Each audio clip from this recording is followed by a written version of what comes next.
I still remember the sound of their laughter echoing through our dining room. The crystal glasses clinked as Jason raised his in a mock toast. To Becky's little pet project, may it one day earn enough to buy her a cup of coffee. His voice dripped with condescension as everyone erupted in laughter, everyone except me. I stood there, clutching the serving dish so tightly my knuckles turned white, forcing a smile that never reached my eyes. What they didn't know was that I'd just received my first major contract that morning, a contract that would later save some of their careers when their perfect corporate world came crashing down. Before we jump back in, tell us where you're tuning in from, and if this story touches you, make sure you're subscribed, because tomorrow, I've saved something extra special for you. My name is Rebecca Wilson, Becky to friends, though sometimes I wondered if I had any real ones left.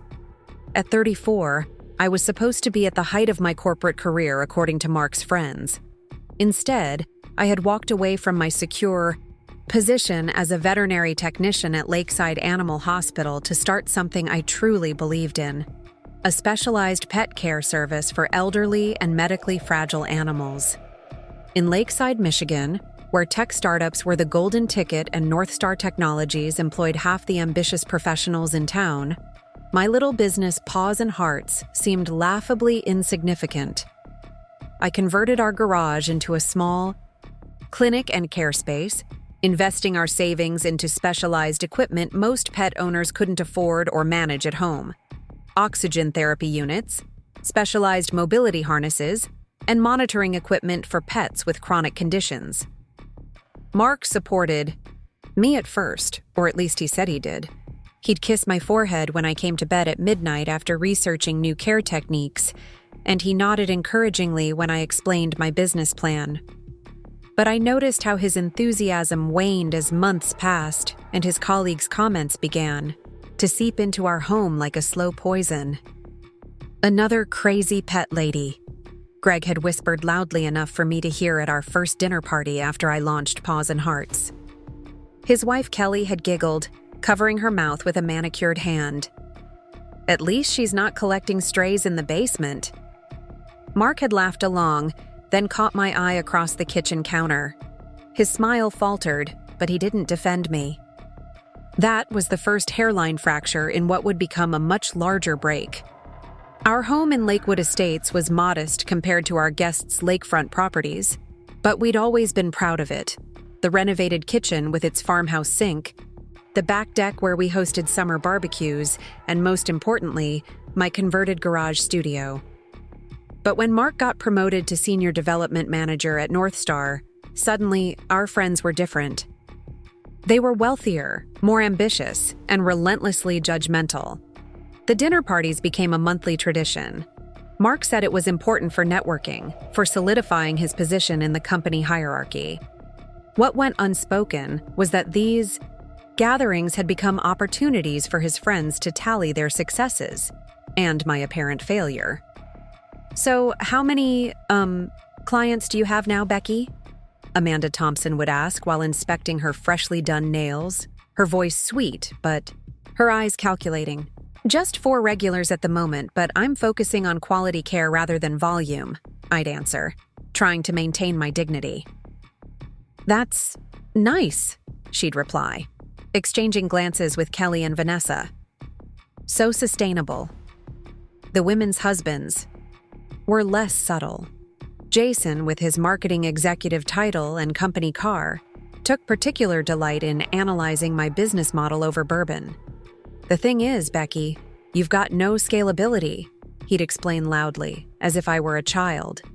"No one gets rich tending to dying pets. It's admirable, really it is, but it's a hobby, not a business." Peter, the sales manager with the perpetual tan even in Michigan winters, would nod sagely. "You need to think bigger. What's your exit strategy? No investor is going to touch a business model with such limited growth potential." Greg, the financial mind of the group, would inevitably chime in with calculations. "Let's say you charge, $50 per visit? Even if you somehow Manage 20 clients a week, that's only around $50,000 a year before expenses. That's less than our yearly bonuses. I would sit there, smiling tightly as they dissected my dream like it was a failed case study at their business school. Mark would sometimes glance at me apologetically, but he never intervened. Later, he'd tell me, "They mean well. They're just trying to help you think realistically." Realistically. As if compassion wasn't realistic. As if recognizing a need in the community and filling it wasn't valuable unless it generated six-figure profits in the first year. What none of them knew, what I hadn't even told Mark yet, was that I'd been approached by Dr. Elaine Forrester, the director of Lakeside Veterinary Network, the largest chain of animal hospitals in our region. She had heard about my specialized care from several of her referring veterinarians and wanted to discuss a care provider partnership. The contract sitting in my email inbox would guarantee me a minimum of 15 referrals per week, with the Paws network covering 70% of the costs for pet owners. It would transform Paws and Hearts overnight. But I kept it to myself, waiting for the final signatures. Waiting, perhaps, for the right moment to reveal that the hobby they all dismissed might just outpace some of their precious bonuses. The night everything changed was supposed to be a celebration of North Star Technologies securing a major government contract. Mark had been part of the development team, and his contribution had caught the attention of the executive board. The dinner party at our house was his chance to cement his new status. I spent all day preparing. I seasoned a prime rib roast, prepared garlic mashed potatoes from scratch, and baked my grandmother's famous chocolate cake. I set the table with our wedding china, rarely used but perfect for the occasion. I even bought new candles for the centerpiece, their soft glow meant to create an atmosphere of success and celebration. By 7 o'clock, our dining room was filled with the usual suspects. The men in their designer shirts with sleeves rolled up just so. The women in cocktail dresses that cost more than my monthly business expenses. The air was thick with expensive cologne and the distinct scent of superiority. I was returning from the kitchen with the roast when I overheard Greg in the living room. "Mark's killing it, but I worry about Becky." His voice had that particular tone people use when they're enjoying the concern they're expressing. How long is she going to pursue this pet nurse fantasy before she realizes she needs a real job? "I know," Jason replied. "Mark mentioned they're dipping into their savings for some special oxygen thing for her garage clinic. Can you imagine? Oxygen for cats when they could be putting that money toward a lake house. The problem with women like Becky," Peter added, lowering his voice but not enough, "is they don't understand return on investment. This isn't about helping animals. It's about her feeling important without actually achieving anything." I stood, frozen in the hallway, the heavy roast burning through the oven mitts. I'd suspected these conversations happened behind my back, but hearing them so plainly, so dismissively discuss my passion, my purpose, made my chest constrict. Then came the worst part. Mark's voice, slightly hesitant but clearly audible. "Yeah. I've been trying to be supportive, but you guys are right. It's been a year, and she's barely breaking even. I don't know how long we can keep this up." The betrayal struck like a physical blow. I nearly dropped the roast, but instead took a deep breath and stepped into the dining room, my face carefully composed into a pleasant hostess smile. "Dinner's ready," I announced, placing the roast at the center of the table. The men filed in, none of them aware that I'd overheard everything. Mark avoided my eyes as he took his seat at the head of the table. The meal progressed with the usual banter. North Star's success, the upcoming bonus season, the new Tesla Peter had ordered. I served and smiled, participated when necessary, but inside I was rebuilding myself, brick by brick. It was during dessert that Jason turned his attention to me. "So, Becky," he said, cutting into the chocolate cake I'd spent hours perfecting. "Any exciting developments in the world of dog sitting?" The table went quiet. This was the part where I usually offered some modest update, and they would nod patronizingly before returning to their important conversations. But not tonight. "Actually," I said, setting down my fork. I received some interesting news this morning. Something in my tone made Mark look up sharply. Dr. Forrester from Lakeside Veterinary Network contacted me about a partnership. They want Paws Hearts to be their exclusive provider for in-home medical care for their elderly and chronically ill patients. The silence that followed was delicious. Jason's fork paused halfway to his mouth. Lakeside Veterinary? The chain, with 8 locations? Mark asked, his voice unnaturally high. I nodded, taking a slow sip of my wine. Apparently, several of their veterinarians have been recommending my services. Dr. Forrester said they've never had such positive feedback about a care provider. That's fantastic, Mark stammered, looking genuinely shocked.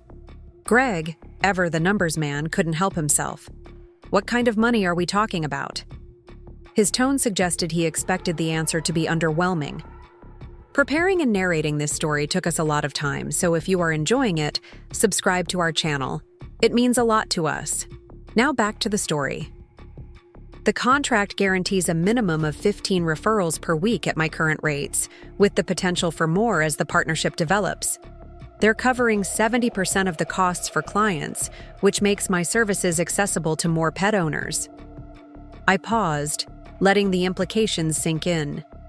Based on the minimum guaranteed referrals, I'll be earning around $120,000 the first year, with growth projected at 25% annually as they continue expanding. The expressions around the table were priceless. Amanda nearly choked on her wine. Kelly's perfectly arched eyebrows disappeared beneath her bangs. Vanessa suddenly became very interested in rearranging her napkin. But that's just the beginning, I continued, warming to my subject now. The contract includes funding for me to hire and train 2 additional care providers within 6 months. Dr. Forrester believes we can expand to cover the entire northern Michigan region within 2 years. You're going to have employees? Jason couldn't keep the disbelief from his voice. I'll need at least 5 by the end of next year, based on their growth projections. I cut a small piece of cake, savoring it along with the moment. I'm thinking of expanding the garage studio into a proper clinic space, maybe buying the vacant lot next door. Mark was staring at me as if seeing me for the first time. Why didn't you tell me about this earlier? I met his eyes steadily. I wanted to wait until it was official. The final contracts arrived this morning, I didn't add, and I wanted to see if you would defend me to your friends before I shared my success. The conversation shifted dramatically after that. Suddenly, everyone wanted details about my business model, my specialized techniques, my vision for expansion. The very things they'd dismissed as irrelevant for a year were now fascinating, even impressive. As I described my plans for growth, I noticed a subtle tension among the men. They exchanged glances I couldn't quite interpret. Later, I would understand what those looks meant. Later, I would learn that while I'd been building my little pet project, brick by solid brick, their gleaming corporate tower had been developing structural cracks they'd all chosen to ignore. But that night, I simply enjoyed the sweet taste of validation as they raised their glasses, this time in a genuine toast to my success. Only I noticed that Mark's hand trembled slightly as he lifted his glass, his smile not quite reaching his eyes. Something had shifted that night. In my business, in my marriage, in the delicate social ecosystem we'd built. A rebalancing had begun, and none of us understood yet how completely our worlds would change in the months to come. Part 2. The Unseen Journey. The weeks following the dinner party brought a flurry of changes. I signed the contract with Lakeside Veterinary Network and immediately began preparations for the increased workload. The garage studio, once mocked as my pet project hideaway, was now insufficient for my needs. Mark's attitude shifted too, subtly, at first, then more noticeably. He began asking detailed questions about my business plan. He offered to help me interview potential assistants. He suggested converting not just the garage, but also our rarely used guest room into a recovery space for animals needing overnight monitoring. "I had no idea it would take off like this," he said one night as we sat on our back deck, reviewing the week's schedule. Spring had arrived in Michigan, and the evening air carried the scent of newly budded trees and possibility. I should have paid more attention. I appreciated his support, but couldn't forget his words at the dinner party. "Yes, you should have," I replied simply, not looking up from my paperwork. He was quiet for a long moment. I deserved that. When I finally met his eyes, I saw genuine regret there. "It's not just about believing in me when success is guaranteed, Mark. It's about believing in me even when everything looks impossible." He nodded slowly. "I know. I got caught up in how things looked to other people instead of seeing what was right in front of me." He took my hand. "I'm sorry, Becky. Really, sorry. It was a start, though the fracture between us would take longer to heal than either of us expected."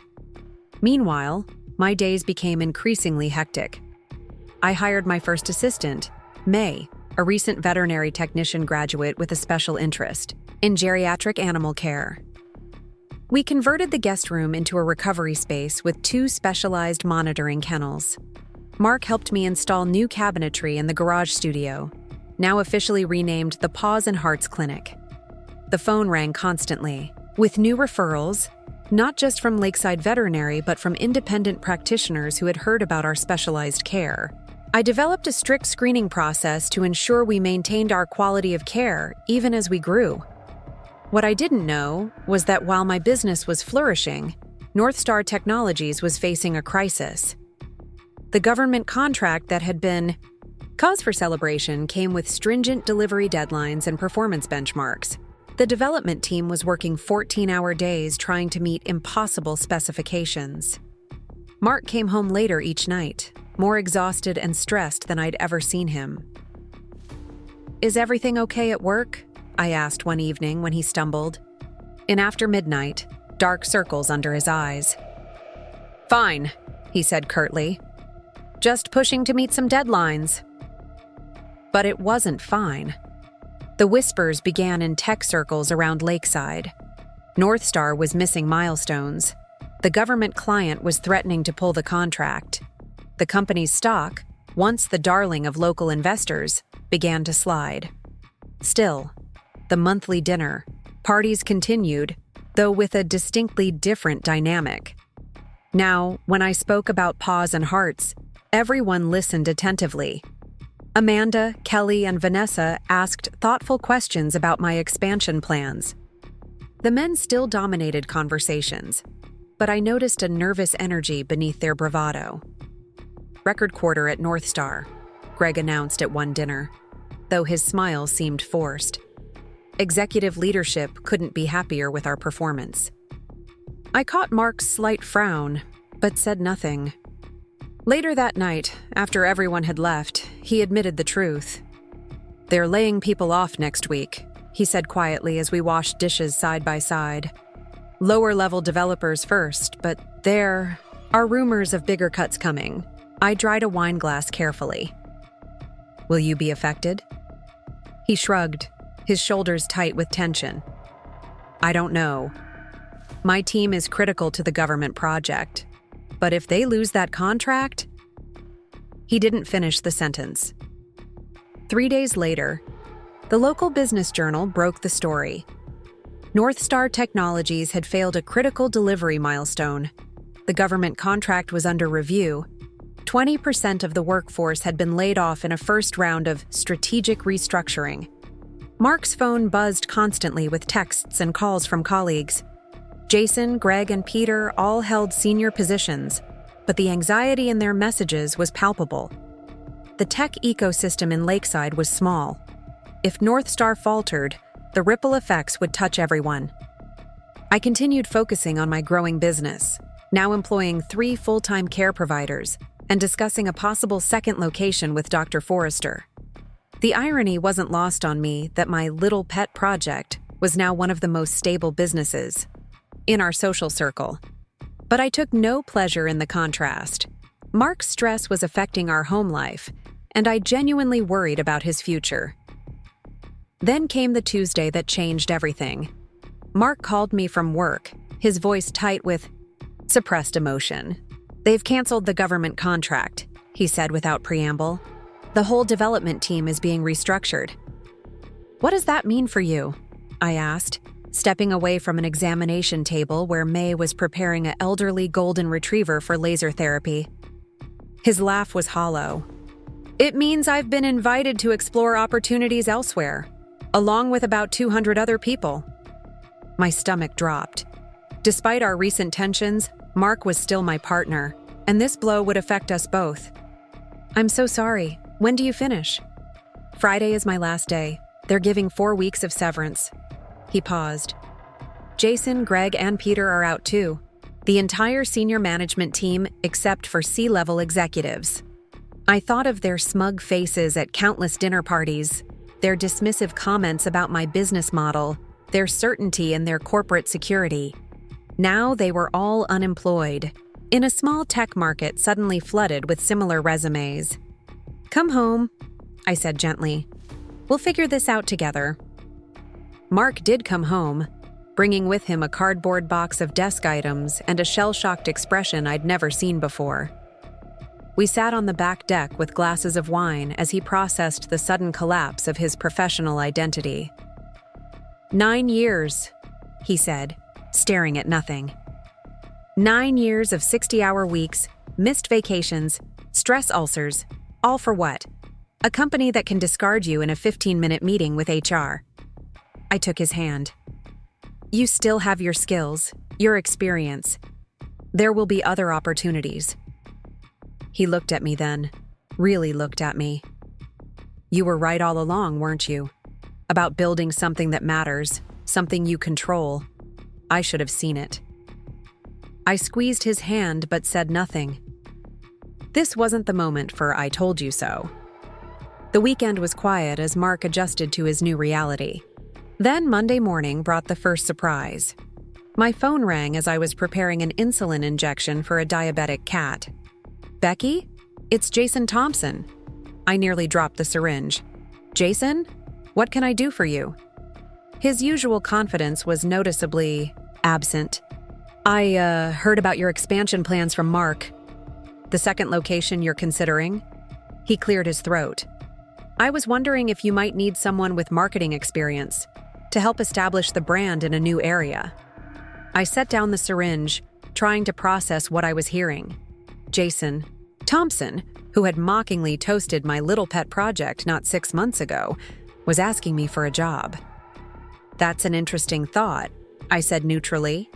"What exactly did you have in mind?" "Well, I've got 15 years of marketing experience. I know how to position specialty services, develop client acquisition strategies, build professional networks." His words came faster now, almost desperate. "I could help you establish referral relationships with new veterinary practices, develop educational materials about your specialized care." "Jason," I interrupted gently, "why Paws Hearts? There must be other marketing positions better suited to your background." The silence stretched so long I thought he might have hung up. Finally, he sighed. "Look, Becky, the truth is, I'm toxic in the tech industry right now.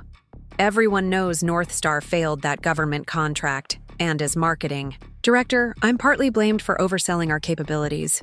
Another pause. "And frankly, there are no jobs. The tech downturn has hit everyone. I've got a mortgage, Amanda's car payment, the kids' private school."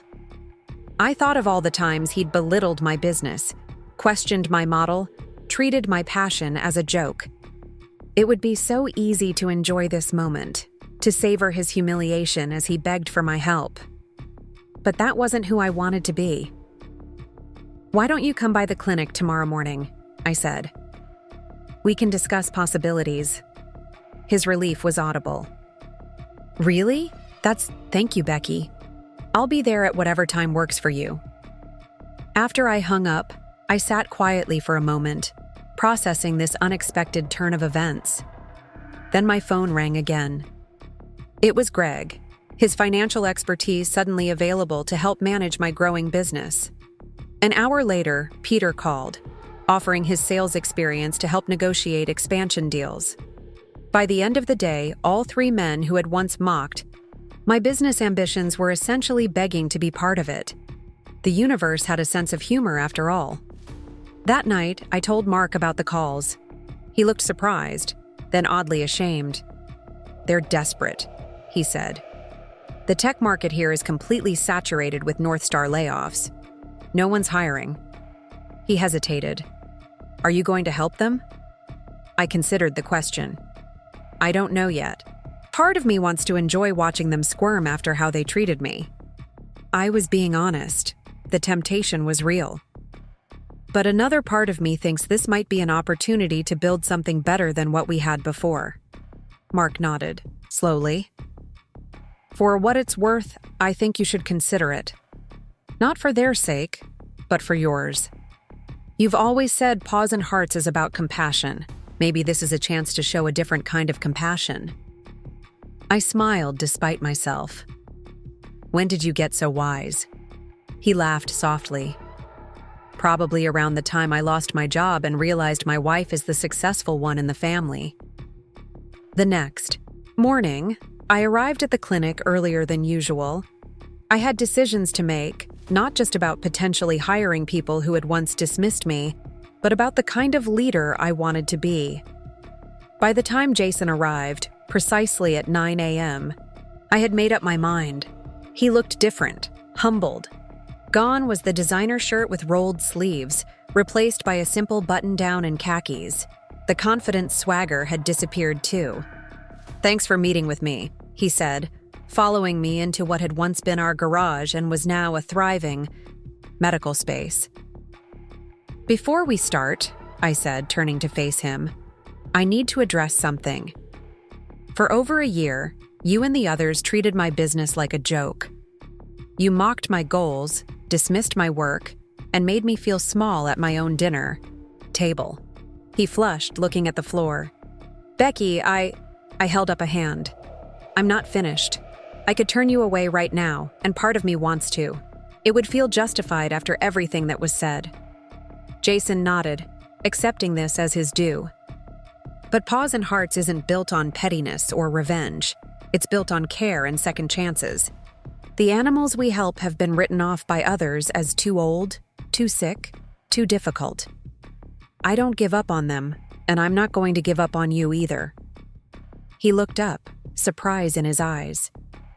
"If you want to work here, you'll start at the beginning. You'll learn every aspect of what we do, including the messy parts. You'll accept that your marketing experience is valuable, but not more important than our mission. And you'll understand that compassion, the very thing you all mocked me for prioritizing, is our core value." "I understand," he said quietly. "One more thing," I added. "This isn't charity. If you can't contribute real value to Paws Hearts, it won't work out. I'm running a business, not a rescue operation for unemployed executives." For the first time, Jason smiled. A genuine smile without the smugness that had once been his trademark. "That's fair. More than fair, considering everything." My meetings with Greg and Peter went similarly. By the end of the week, I had made my decision. I would create positions for all three men, but on my terms. Jason would develop our educational materials and community outreach programs. Greg would manage our finances as we expanded. Peter would coordinate with veterinary practices to build our professional network. Mark was supportive of my decision, and I sensed a new respect in his attitude toward me and my business. He had begun exploring a new path himself, freelance software development with a focus on healthcare systems. The layoff, painful as it was, had freed him to consider alternatives he might never have explored otherwise. The transition wasn't seamless. There were awkward moments, like when Jason had to clean up after a sick dog during his first week, or when Greg realized our budget for office supplies was a fraction of what he'd been accustomed to. Peter struggled with the humility, required to build relationships with veterinarians who cared more about animal welfare than slick sales pitches. But something remarkable happened as days turned to weeks. They began to change. I watched as Jason gentle coaxed a terrified cat out from under a recovery bed, speaking in soft tones I'd never heard him use before. I observed Greg meticulously, tracking our inventory of medical supplies, finding ways to save money without compromising care. I saw Peter sitting with an elderly client, patiently explaining treatment options without once checking his watch. The dinner parties evolved too. Instead of competitive status updates and thinly veiled bragging, our gatherings became opportunities to share genuine achievements and challenges. Amanda, Kelly, and Vanessa, initially mortified by their husband's downgrade in employment, gradually came to appreciate the more balanced lifestyles that resulted from the career change. 6 months after North Star's collapse, Paws Hearts opened its second location. The local business journal ran a feature on our expansion, highlighting our innovative approach to elder pet care and our unusual executive team. 4 former tech professionals who had found new purpose in an unexpected field. At the opening celebration, I stood before a small crowd of supporters, clients, and veterinary partners. Mark was at my side, proudly documenting everything with his camera. Jason, Greg, and Peter stood with the rest of our now 12-person team, all wearing the Paws Hearts scrubs that had replaced their designer business attire. When I started this journey, I told the gathered crowd, many people told me it wouldn't work. They said specialized care for elderly pets wasn't a viable business model. They said compassion couldn't compete with convenience. They said I was dreaming too small. I paused, looking at the faces before me. Faces that had once doubted, but now believed. What I've learned is that true success isn't measured by how quickly you can scale or how much you can extract from a market. It's measured by the difference you make in individual lives, whether those lives have 2 legs or 4. It's measured by building something that serves a real need with integrity and care. As I spoke, I caught Jason's eye. He nodded slightly, acknowledging how far we'd all come from that dinner party where he'd mockingly toasted my little pet project. Paws Hearts isn't just about helping animals live their final years with dignity and comfort. It's about reminding all of us that kindness is never wasted, that expertise can find new applications in unexpected places, and that sometimes the smallest dreams create the most meaningful realities. The applause that followed felt like the closing of one chapter and the opening of another. Mark squeezed my hand, whispering, "You did it, Becky. You built something amazing." I smiled, thinking of the journey that had brought us here. The dismissive comments, the betrayals, the vindication, and finally, the reconciliation. "No," I whispered back. "We did it. All of us, together." Later that evening, as we shared celebratory champagne in our new clinic space, Jason approached me with an unusual solemnity. "I need to say something," he began, "and I'm not great at this, but here goes." He took a deep breath. "You could have turned us away when we came to you. After how we treated you, no one would have blamed you. Instead, you gave us a chance to be part of something meaningful." He glanced around at his wife and friends who were watching intently. "You taught us that success isn't what we thought it was. And speaking just for myself, I've never been happier to be proven wrong." The others nodded in agreement, even Amanda, who had been the slowest to warm to our new reality. I raised my glass.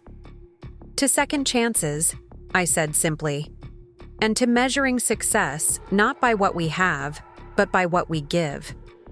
As we clinked glasses, in the space that had once been dismissed as a hobby but was now a thriving enterprise, I realized something profound.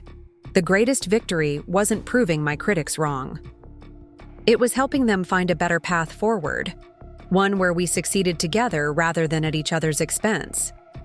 Sometimes the most powerful response to mockery isn't revenge, but redemption. Not just for yourself, but for everyone involved.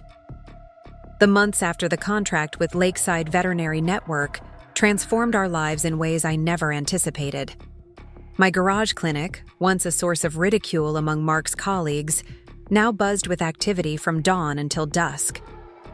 The phone rang constantly, veterinarians referring their most challenging cases, pet owners desperate for specialized care, even a local news reporter wanting to feature our innovative approach to elder pet care. I hired May within days of signing the contract. Fresh from veterinary technician school with gentle hands and a special affinity for geriatric animals, she brought both technical skills and genuine compassion to our team. Together, we converted my makeshift examination area into a proper clinical space, installing proper cabinetry, better lighting, and a separate recovery area for pets needing extended observation. "We need to expand beyond the garage," I told Mark one evening as we sat at our kitchen table, papers spread between us. "We're already turning away clients because we don't have enough space or staff." Mark nodded, his expression thoughtful. In the weeks since the dinner party revelation, something had shifted between us. The patronizing tolerance he'd once displayed toward my hobby had been replaced by genuine interest and respect. He'd begun asking intelligent questions about my business model, offering practical suggestions instead of thinly veiled doubts. "What about the Miller's house down the street? They're moving to Florida next month, and their finished basement would make a perfect recovery ward," he suggested. I considered this. That could work as a short-term solution, but we really need a dedicated commercial space if we're going to grow properly. "I'll help you look at properties this weekend," he offered, reaching for my hand across the table. "Maybe that vacant veterinary clinic on Maple Street? I heard they closed when Dr. Reynolds retired." This new supportive version of my husband was disconcerting but welcome. I squeezed his hand, grateful for the change while still nursing the hurt from years of dismissal. Healing would take time, but at least we were moving in the right direction. Meanwhile, North Star Technologies' situation deteriorated rapidly. The failure of the government contract had triggered a cascade of problems: missed deadlines, client defections, and increasing tension among the executive team. Mark came home each evening more stressed than the day before, his phone constantly buzzing with crisis messages. "They're implementing cost-cutting measures," he told me one night, his voice tight with anxiety. "Travel freeze, hiring freeze, even cutting the free snacks in the break room." "Are layoffs coming?" I asked gently, recognizing the signs from friends who'd worked at other troubled tech companies. He sighed, running a hand through his hair. Nervous habit from college that had resurfaced with his growing workplace stress. "They're saying no, but nobody believes it. The junior developers are already updating their resumes." I nodded, feeling an unexpected wave of empathy for the people who had once looked down on my modest business ambitions. Corporate security was often just an illusion, something I'd understood when I left my steady veterinary technician position to build something of my own. The spring air carried a sense of possibility as Paws Hearts continued to thrive. I hired a second assistant, Lucas, a pre-veterinary student who worked afternoons between classes. We converted our rarely used formal dining room into an administrative office with a dedicated phone line and proper filing system for client records. I purchased specialized equipment that most clinics couldn't justify for occasional use: an underwater treadmill for rehabilitation, a therapeutic laser for pain management, even a portable oxygen concentrator for respiratory cases. Dr. Forrester from Lakeside Veterinary Network visited regularly, bringing colleagues to observe our approach to geriatric care. "What you're doing here is revolutionary," she told me during one visit, watching as May gently guided an arthritic Great Dane through therapeutic exercises. "Most veterinary practices aren't equipped for the kind of specialized long-term care these animals need. It's about quality of life," I explained, kneeling to stroke the elderly dog's graying muzzle. "Every creature deserves dignity in their senior years, not just euthanasia when care becomes complicated." She nodded thoughtfully. "That's precisely why we want to expand our partnership." Have you considered opening a second location? Perhaps closer to our northern clinics. The suggestion momentarily took my breath away. 6 months ago, I'd been struggling to convince people that my business deserved to exist at all. Now, a respected veterinary network was encouraging me to expand. Life had a strange sense of timing. While my professional life bloomed, the tech industry in Lakeside withered. North Star's troubles weren't isolated. Other local startups began, shedding employees, and the sleek office park that had once been the pride of the city now had "for lease" signs in several windows. The impact on our social circle was immediate and uncomfortable. Dinner parties at Jason and Amanda's lakefront home, once showcases for their prosperity, grew less frequent and more subdued. The expensive wine flowed less freely. Conversation shifted from vacation homes and luxury purchases to whispered concerns about severance packages and healthcare coverage. During these gatherings, I noticed the women watching me differently. Kelly no longer examined my clothing with thinly veiled disdain. Vanessa stopped changing the subject whenever I mentioned my work.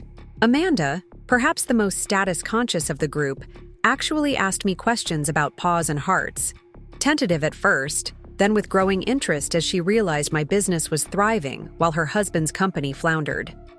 "How did you know?" she asked me one evening, catching me alone in the kitchen during a dinner at their house. The gathering had been notably less lavish than usual. Store-bought appetizers instead of catered hors d'oeuvres. Domestic wine rather than imported. "Know what?" I asked, though I suspected what she meant. She gestured vaguely.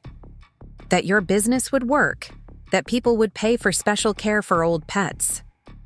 I considered my answer carefully.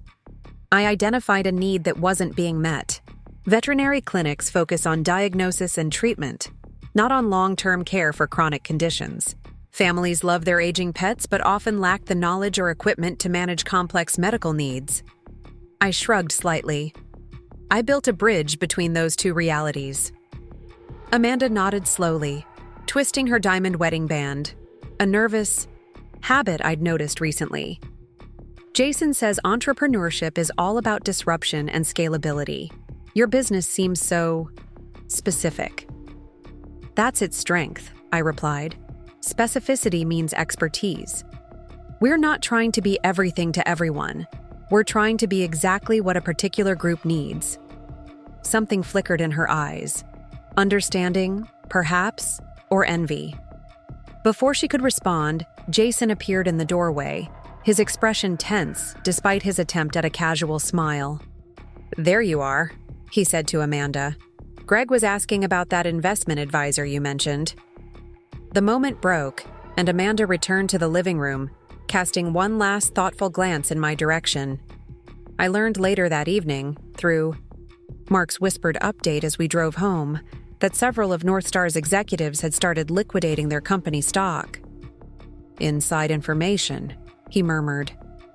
"The next quarterly report is going to be brutal. Jason's worried they'll start layoffs. At the director level." "Would that affect him?"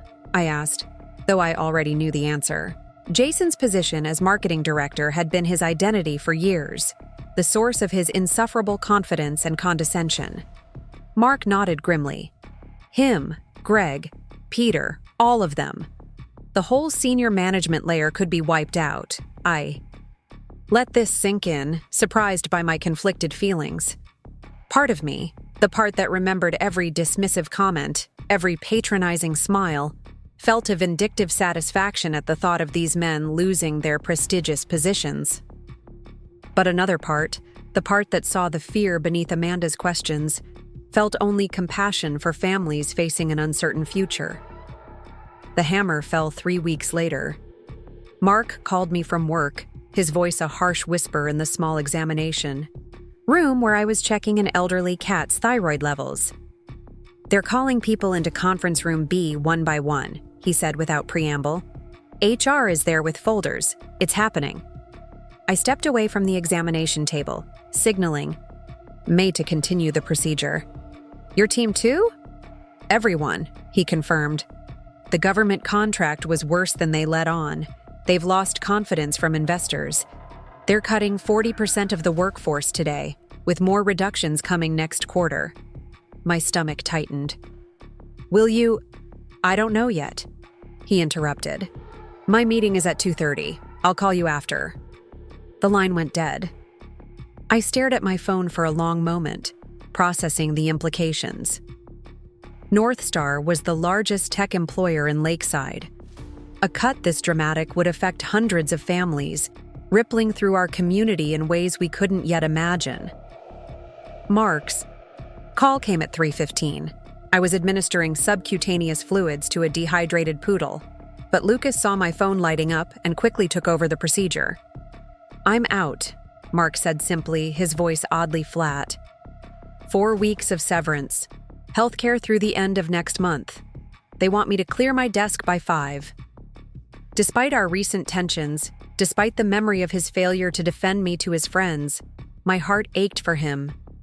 I knew how much of his identity was wrapped up in his role as senior development manager. I'm so sorry, Mark. Do you want me to come get you? No, he said quickly. I need to finish things here. Say goodbye to people. I'll be home for dinner. He arrived at 6:30, carrying a cardboard box containing 9 years of professional life, family photos that had sat on his desk, programming reference books, the Excellence in Development Award he'd received last year. His face was pale, his movements mechanical as he set the box in our front hallway. I approached cautiously, unsure what he needed in this moment. Are you hungry? I made pasta. He shook his head, then suddenly pulled me into a tight embrace, burying his face in my hair. You were right, he whispered. All this time, you were right and I was wrong. I held him, feeling the tremors running through his body. Not tears, but something deeper, a fundamental shift in how he understood the world and his place in it. It's going to be okay, I murmured, though I wasn't entirely sure how. That night, as Mark lay sleepless beside me, my phone pinged with a text message. Expecting an emergency from a client, I was surprised to see Greg's name on the screen. Becky, I need to talk to you. Professional matter. Can we meet tomorrow? I showed the message to Mark, who raised his eyebrows in surprise. He got cut, too, along with his entire department. What do you think he wants? I asked. Mark's laugh was hollow. Probably a job. The tech market here is about to be flooded with North Star resumes. There's nowhere for any of us to go. I considered this, remembering Greg's financial expertise and his particularly cutting remarks about my business model over the years. Should I meet with him? Mark turned to face me in the darkness. That depends. Do you need a financial director for your expanding company? Or would you rather enjoy watching him squirm?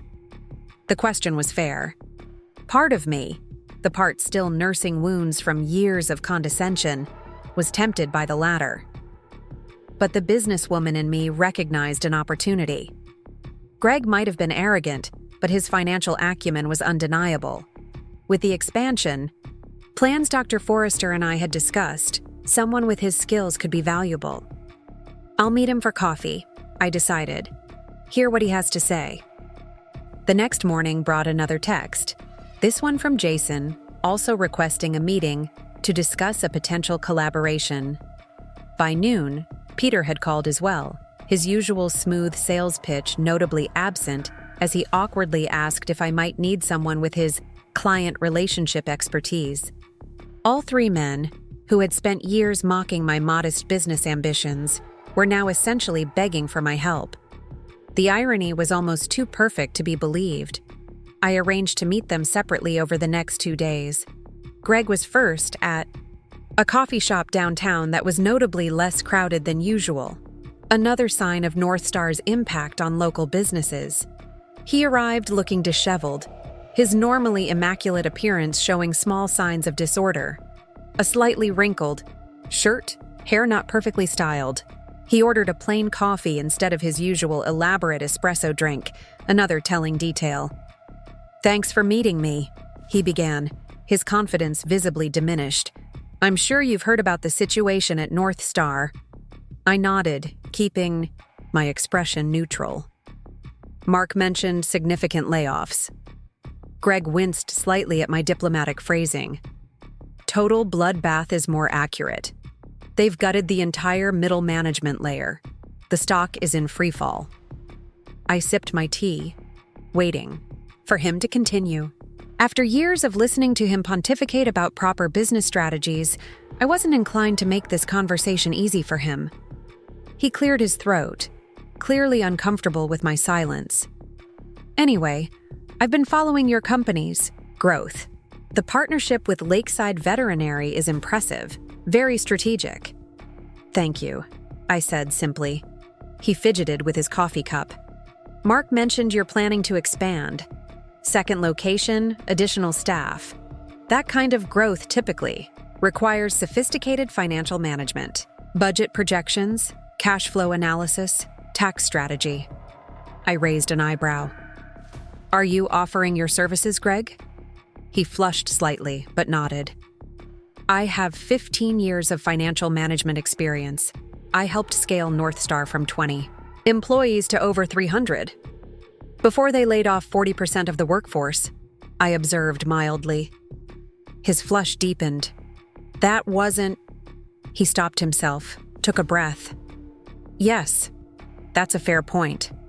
But the financial systems I implemented were sound. The failure was in execution and leadership. I studied him carefully, noting the desperation beneath his attempted professionalism. Let me be direct. For years, you treated my business like a joke. You calculated my potential revenue at dinner parties to demonstrate how insignificant my work was. You advised Mark that I was wasting our savings on a hopeless venture. I kept my voice calm, stating facts rather than expressing anger. Now, you want me to hire you. Why should I? Greg looked down at the table, silent for a long moment. When he finally met my eyes again, the arrogance had fallen away completely. Because I was wrong, he said quietly. About your business. About what matters in the economy, about a lot of things. And because I have a mortgage, 2 kids in private school, and exactly 4 weeks of severance pay before financial catastrophe. His honesty was unexpected and, I had to admit, effective. I hadn't anticipated vulnerability from a man who had built his persona around ruthless financial calculation. What would you bring to Paws Hearts besides desperation? I asked, not unkindly. He straightened slightly. Structure. Systems. I can build financial models for your expansion that account. For variables you might not have considered. I can optimize your tax situation as you grow. I can create reporting systems that give you clear visibility into performance across multiple locations. He paused. I can help you build something that lasts, Becky. Something that won't collapse when market conditions change. Despite myself, I was impressed by his pitch. Unlike his usual condescension, this approach acknowledged both his skills and my business goals. I'll consider it, I said finally. Send me a formal proposal. Projected, responsibilities, compensation requirements, how you'd structure the financial systems for our expansion. I'll review it alongside other candidates. Relief washed across his face. Thank you. I'll have it to you by tomorrow morning. My meetings with Jason and Peter followed similar patterns. Jason, once the epitome of marketing arrogance, pitched himself as the architect of a community outreach strategy that would position Paws Hearts as the regional leader in specialized veterinary care. Peter, whose sales techniques had always struck me as manipulative, suggested he could develop relationships with veterinary practices beyond the Lakeside network, expanding our referral base. Both men, like Greg, tempered their usual swagger with unexpected humility. Both acknowledged in different ways that they had underestimated both me and the business I'd built, and both were clearly desperate for employment in a suddenly contracted job market. I returned home after the final meeting feeling strangely conflicted. The vindicated part of me wanted to savor their desperation, to let them experience even a fraction of the dismissal they had so freely directed at me. But the businesswoman in me recognized genuine talent that could accelerate my expansion plans.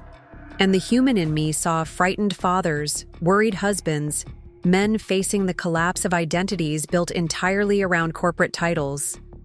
Mark was in our home office, formerly the guest bedroom, researching unemployment benefits when I returned. He looked up as I entered, his expression questioning. "How were the meetings?" I sank into the chair across from him, suddenly exhausted by the emotional complexity of the past few days. Surreal. All three of them practically begged to work for the business they spent years mocking. He nodded, unsurprised. The tech job boards are a wasteland. Everyone from North Star is applying for the same handful of positions. Many are considering relocating. "What about you?" I asked gently. We hadn't fully discussed his own job prospects. He closed his laptop, considering the question. "I've been thinking about consulting. Independent work, rather than another corporate position. After what happened at North Star..." He trailed off, shaking his head. "I don't think I can trust a company like that again." I understood completely. My decision to build Paws Hearts had been driven partly by similar disillusionment with institutional employment. "What are you going to do about them?" Mark asked, returning to the subject of his former colleagues. "Are you considering any of them?" I sighed, still uncertain. "They all have valuable skills that could help the business grow. But there's history there. Resentment. I'm not sure I can move past it, or that they truly respect what I've built." Mark was quiet for a moment. "For what it's worth, I think they've learned a painful lesson about judging other people's work. Nothing transforms perspective like losing everything you thought was secure." His words carried the weight of personal experience, and I felt a rush of compassion for him, for all of them, despite our complicated history. "I need to think about it," I said finally. "This isn't just about hiring staff. It's about the kind of business I want to build, the culture I want to create." That evening, I sat alone in my clinic after hours, surrounded by the specialized equipment that represented years of research, investment, and care. The oxygen concentrator that had prompted Jason's mockery at a dinner party last year. The therapeutic laser Greg had calculated would never provide adequate return on investment. The specialized harnesses Peter had dismissed as irrelevant to your target market. Each piece represented not just medical functionality, but a philosophy about what mattered. Quality of life for elderly animals, dignity in the aging process, compassionate care when cure was no longer possible. These values had guided every business decision I'd made, often in direct opposition to the growth at all costs mentality that had prevailed at North Star. Could men shaped by that culture adapt to mine? Could they contribute without undermining the very foundation that made Paws Hearts special? As I considered these questions, my phone chimed with a text from Dr. Forrester. "Northern location opportunity moving faster than expected. Building available July 1st. Need to discuss staffing plan ASAP." The timeline was accelerating. If I wanted to seize this opportunity for expansion, I needed to build a team quickly. I couldn't handle 2 locations with just May and Lucas, no matter how dedicated they were. I looked around my clinic once more, at the animals resting comfortably in their specialized beds, at the schedule board filled with appointments, at the thank you cards from grateful pet owners that lined the walls. What I had built here mattered, not just to me, but to hundreds of families whose beloved companions had received care they couldn't find elsewhere. Perhaps expanding this model was more important than nursing old grudges. Perhaps offering second chances was consistent with the compassion that formed the core of my business philosophy. I made my decision and began drafting 3 emails to Jason, Greg, and Peter. Each offered a position with clear parameters: 3-month probationary period, specific responsibilities aligned with their skills, and compensation tied directly to the success of our expansion. Each also included a final paragraph that was Identical across all messages. Paws and Hearts is built on respect for animals, for their human families, for the natural aging process, and for the professionals who provide care. I expect every member of our team to embrace these values without reservation. If you can commit to that philosophy, there's a place for you here. If not, this arrangement won't work for either of us. I hit send on all 3 messages, then texted Mark. Made decision. Offering all 3 trial positions. Hope I don't regret it. His response came quickly. You won't. They need this more than just financially. They need to learn what you already know, that success isn't what they thought it was. As I locked up the clinic and headed home through the quiet streets of Lakeside, I reflected on the strange journey that had brought me here. From a derided hobby to a thriving business. From the object of mockery to a potential employer. From an outsider in our social circle to perhaps its most stable center.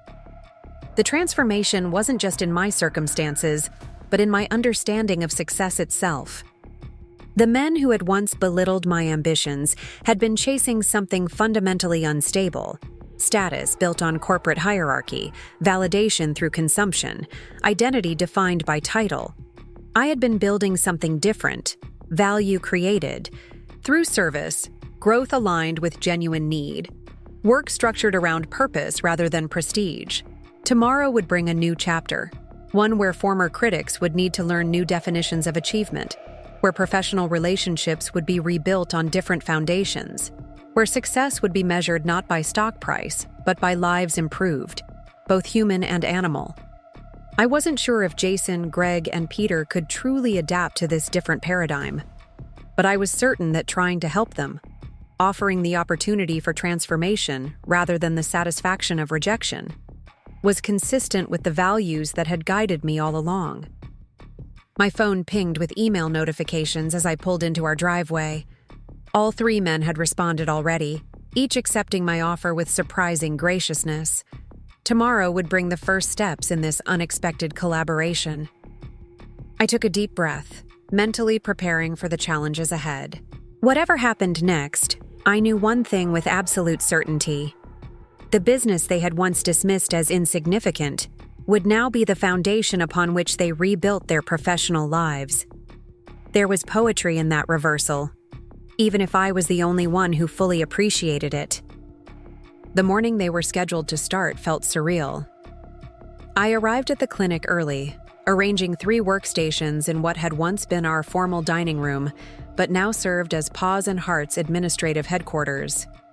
Each desk had a company, laptop, a welcome folder containing our care philosophy and standard operating procedures, and a set of navy blue scrubs with our Paw and Heart logo embroidered on the breast pocket. Professional, practical, and worlds away from the designer suits these men had worn in their previous lives. May arrived at 7:30, eyebrows raising when I explained who would be joining our team. The same guys who made fun of your business. At dinner parties? She asked, her voice a mix of disbelief and amusement. The ones who calculated how you'd never break even?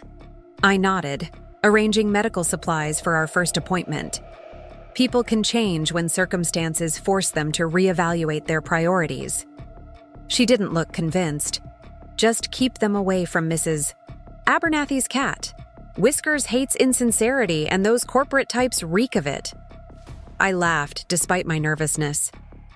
May's protectiveness toward both our animal patients and me had become one of the anchors of our small team.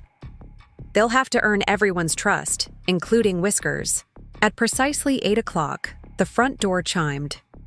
Jason arrived first, wearing khakis and a button-down shirt, dressed down by his standards but still overdressed for our clinical environment.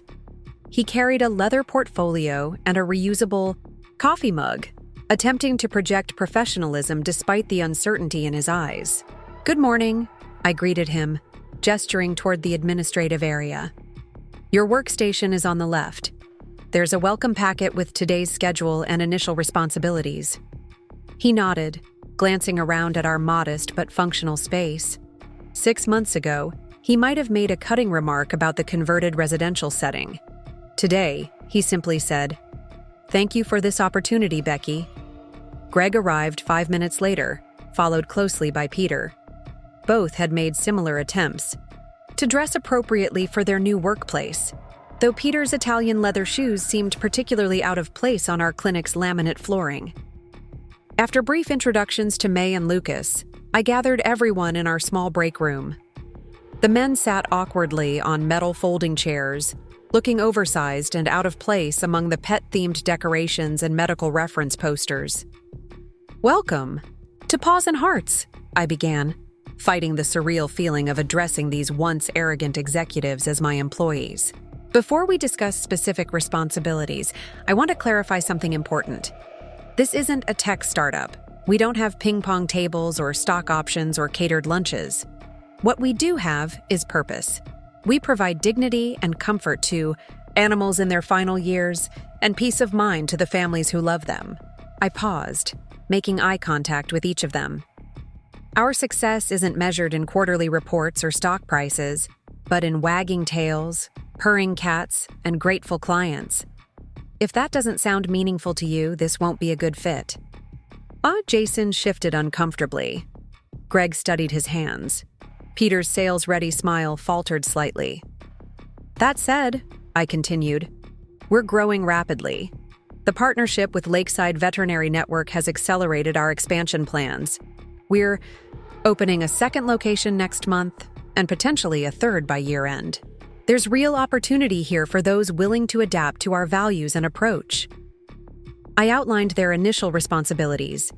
Jason would develop educational materials for pet owners caring for geriatric animals at home. Greg would analyze our financial data to create sustainable expansion models. Peter would coordinate with veterinary practices beyond our current network to build new referral relationships. "Questions?" I asked, concluding my overview. Greg raised his hand tentatively, a gesture so at odds with his former boardroom confidence that I almost smiled. "Will we be working directly with the animals?" I nodded.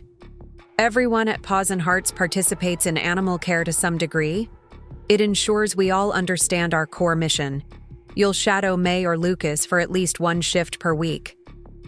The three men exchanged glances. I could read their thoughts clearly. This wasn't what they'd signed up for. They'd expected office work, strategic planning, business development, not hands-on care for elderly pets with messy medical needs. "Is that going to be a problem?" I asked directly. Peter, ever the smoothest communicator, recovered first. "Not at all. It's an innovative approach to organizational alignment, very progressive." I suppressed a smile at his corporate jargon. "It's about understanding what we actually do here. Theory means nothing without practical application." The first week was, predictably, challenging.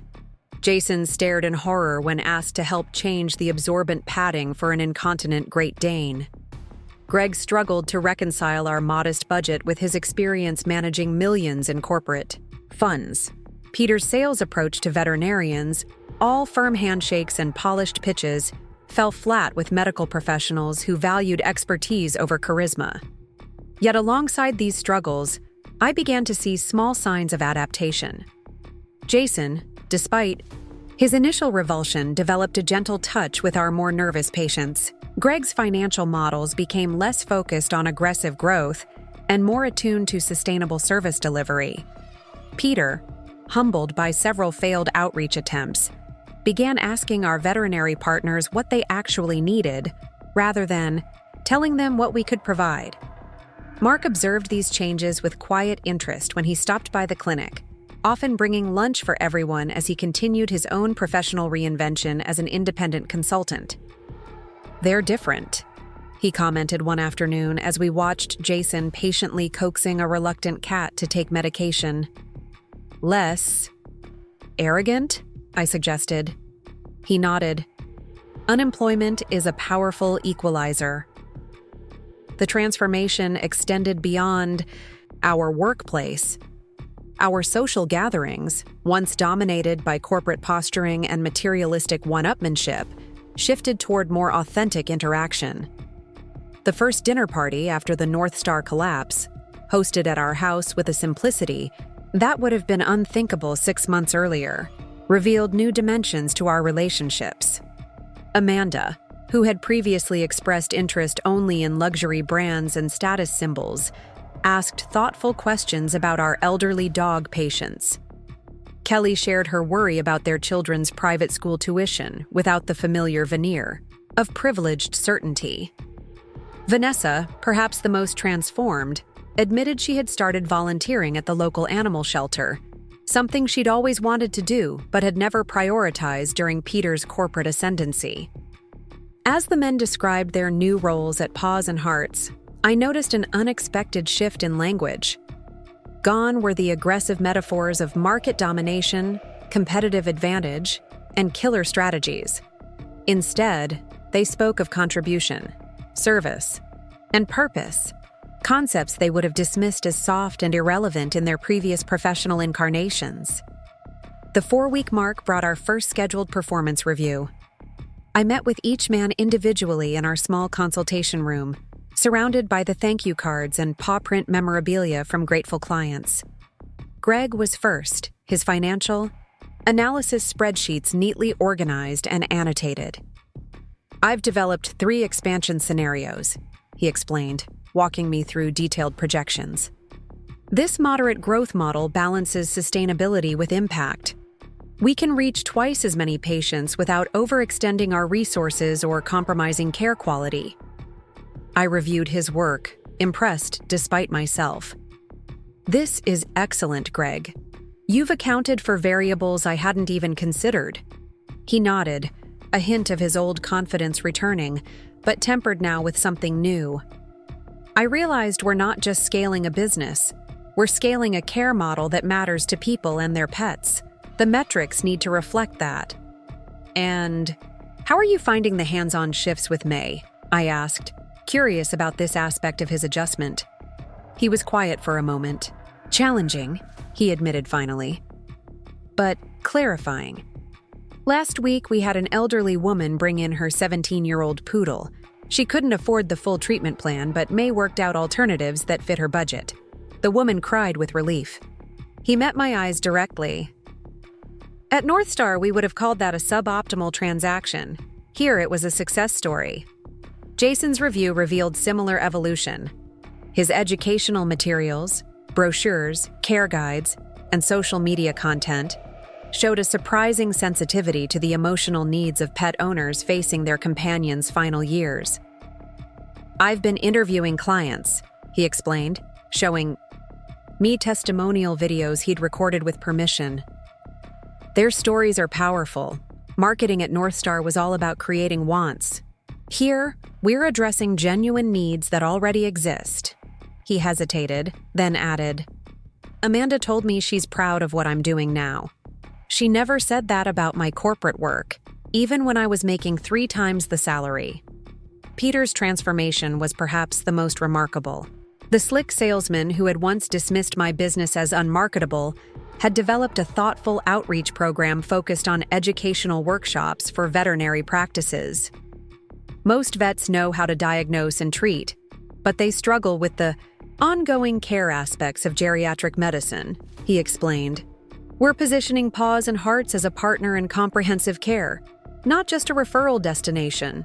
When I asked about his client interactions, his response surprised me. "I'm listening more than talking now," he said simply. "It's remarkable what you learn when you stop trying to control the conversation." As our second location's opening approached, the pace intensified. Construction delays, permitting issues, and staffing challenges created daily crises requiring immediate attention. Through it all, my formerly corporate team members demonstrated an adaptability I wouldn't have believed possible months earlier. Greg worked weekends analyzing cost overruns and adjusting budgets. Jason created emergency communication materials when a zoning hearing threatened our timeline. Peter personally visited neighboring businesses to address concerns about increased traffic from our operation. The night before our new location's grand opening, we all stayed late at the original clinic, finalizing preparations. Exhausted but determined, we gathered around the break room table, sharing pizza and reviewing last-minute details. "Remember when I said specialized pet care had no scalability?" Jason said suddenly, breaking a comfortable silence. "I calculated your maximum potential revenue at what, $50,000 annually?" I nodded, recalling the dinner party where he'd dismissed my business model with such confidence. He shook his head, laughing softly. "We're projecting $750,000 for this year across both locations, and that's with our commitment to sliding scale payments for low-income pet owners." "The corporate metrics were wrong," Greg acknowledged, setting down his pizza. "We were measuring the wrong things." Peter nodded thoughtfully. "We thought success meant extraction, maximum profit, minimum input. But this is creation, building something that adds real value." I studied their faces. These men who had once defined themselves by corner offices and executive titles, now finding meaning in meaningful work several rungs down the corporate ladder they had once climbed so aggressively. The transformation wasn't just professional, but deeply personal. The grand opening of our second location exceeded all expectations. Local media covered the event, featuring emotional stories of pets whose lives had been extended and enhanced through our specialized care. Veterinarians from across the region attended, curious about the service model that had generated such positive client feedback. Even the mayor made an appearance, recognizing our contribution to the community's pet-loving families. Standing at the podium to give my brief remarks, I looked out at our expanded team. May and Lucas, now joined by 3 additional care providers, an administrative assistant, and my formerly corporate executives now fully integrated into our mission. Mark stood at the back, his proud smile acknowledging how far we'd all come. Paws Hearts began with a simple observation, I told the gathered crowd. That every life deserves dignity until its natural end. That medical care shouldn't stop when cure isn't possible. That comfort and quality of life matter, even, perhaps especially, in life's final chapter. I paused, making eye contact with Jason, Greg, and Peter. What we've built here isn't just a business. It's a community of care that recognizes value beyond balance sheets and metrics. That sees possibility where others see limitations. That finds purpose in service rather than status. The applause that followed felt like validation, not just of our expansion, but of the transformation that had made it possible. The journey from mockery to meaning that had brought us all to this moment. Later that evening, as we celebrated at a local restaurant, Amanda approached me while the others were engaged in animated conversation about our future growth. "I need to say something," she began, uncharacteristic uncertainty in her voice. "I wasn't kind to you, Becky. None of us were. We judged your choices because they didn't fit our definition of success." "Water under the bridge," I assured her, somewhat uncomfortable with her earnestness. She shook her head. "No, it matters.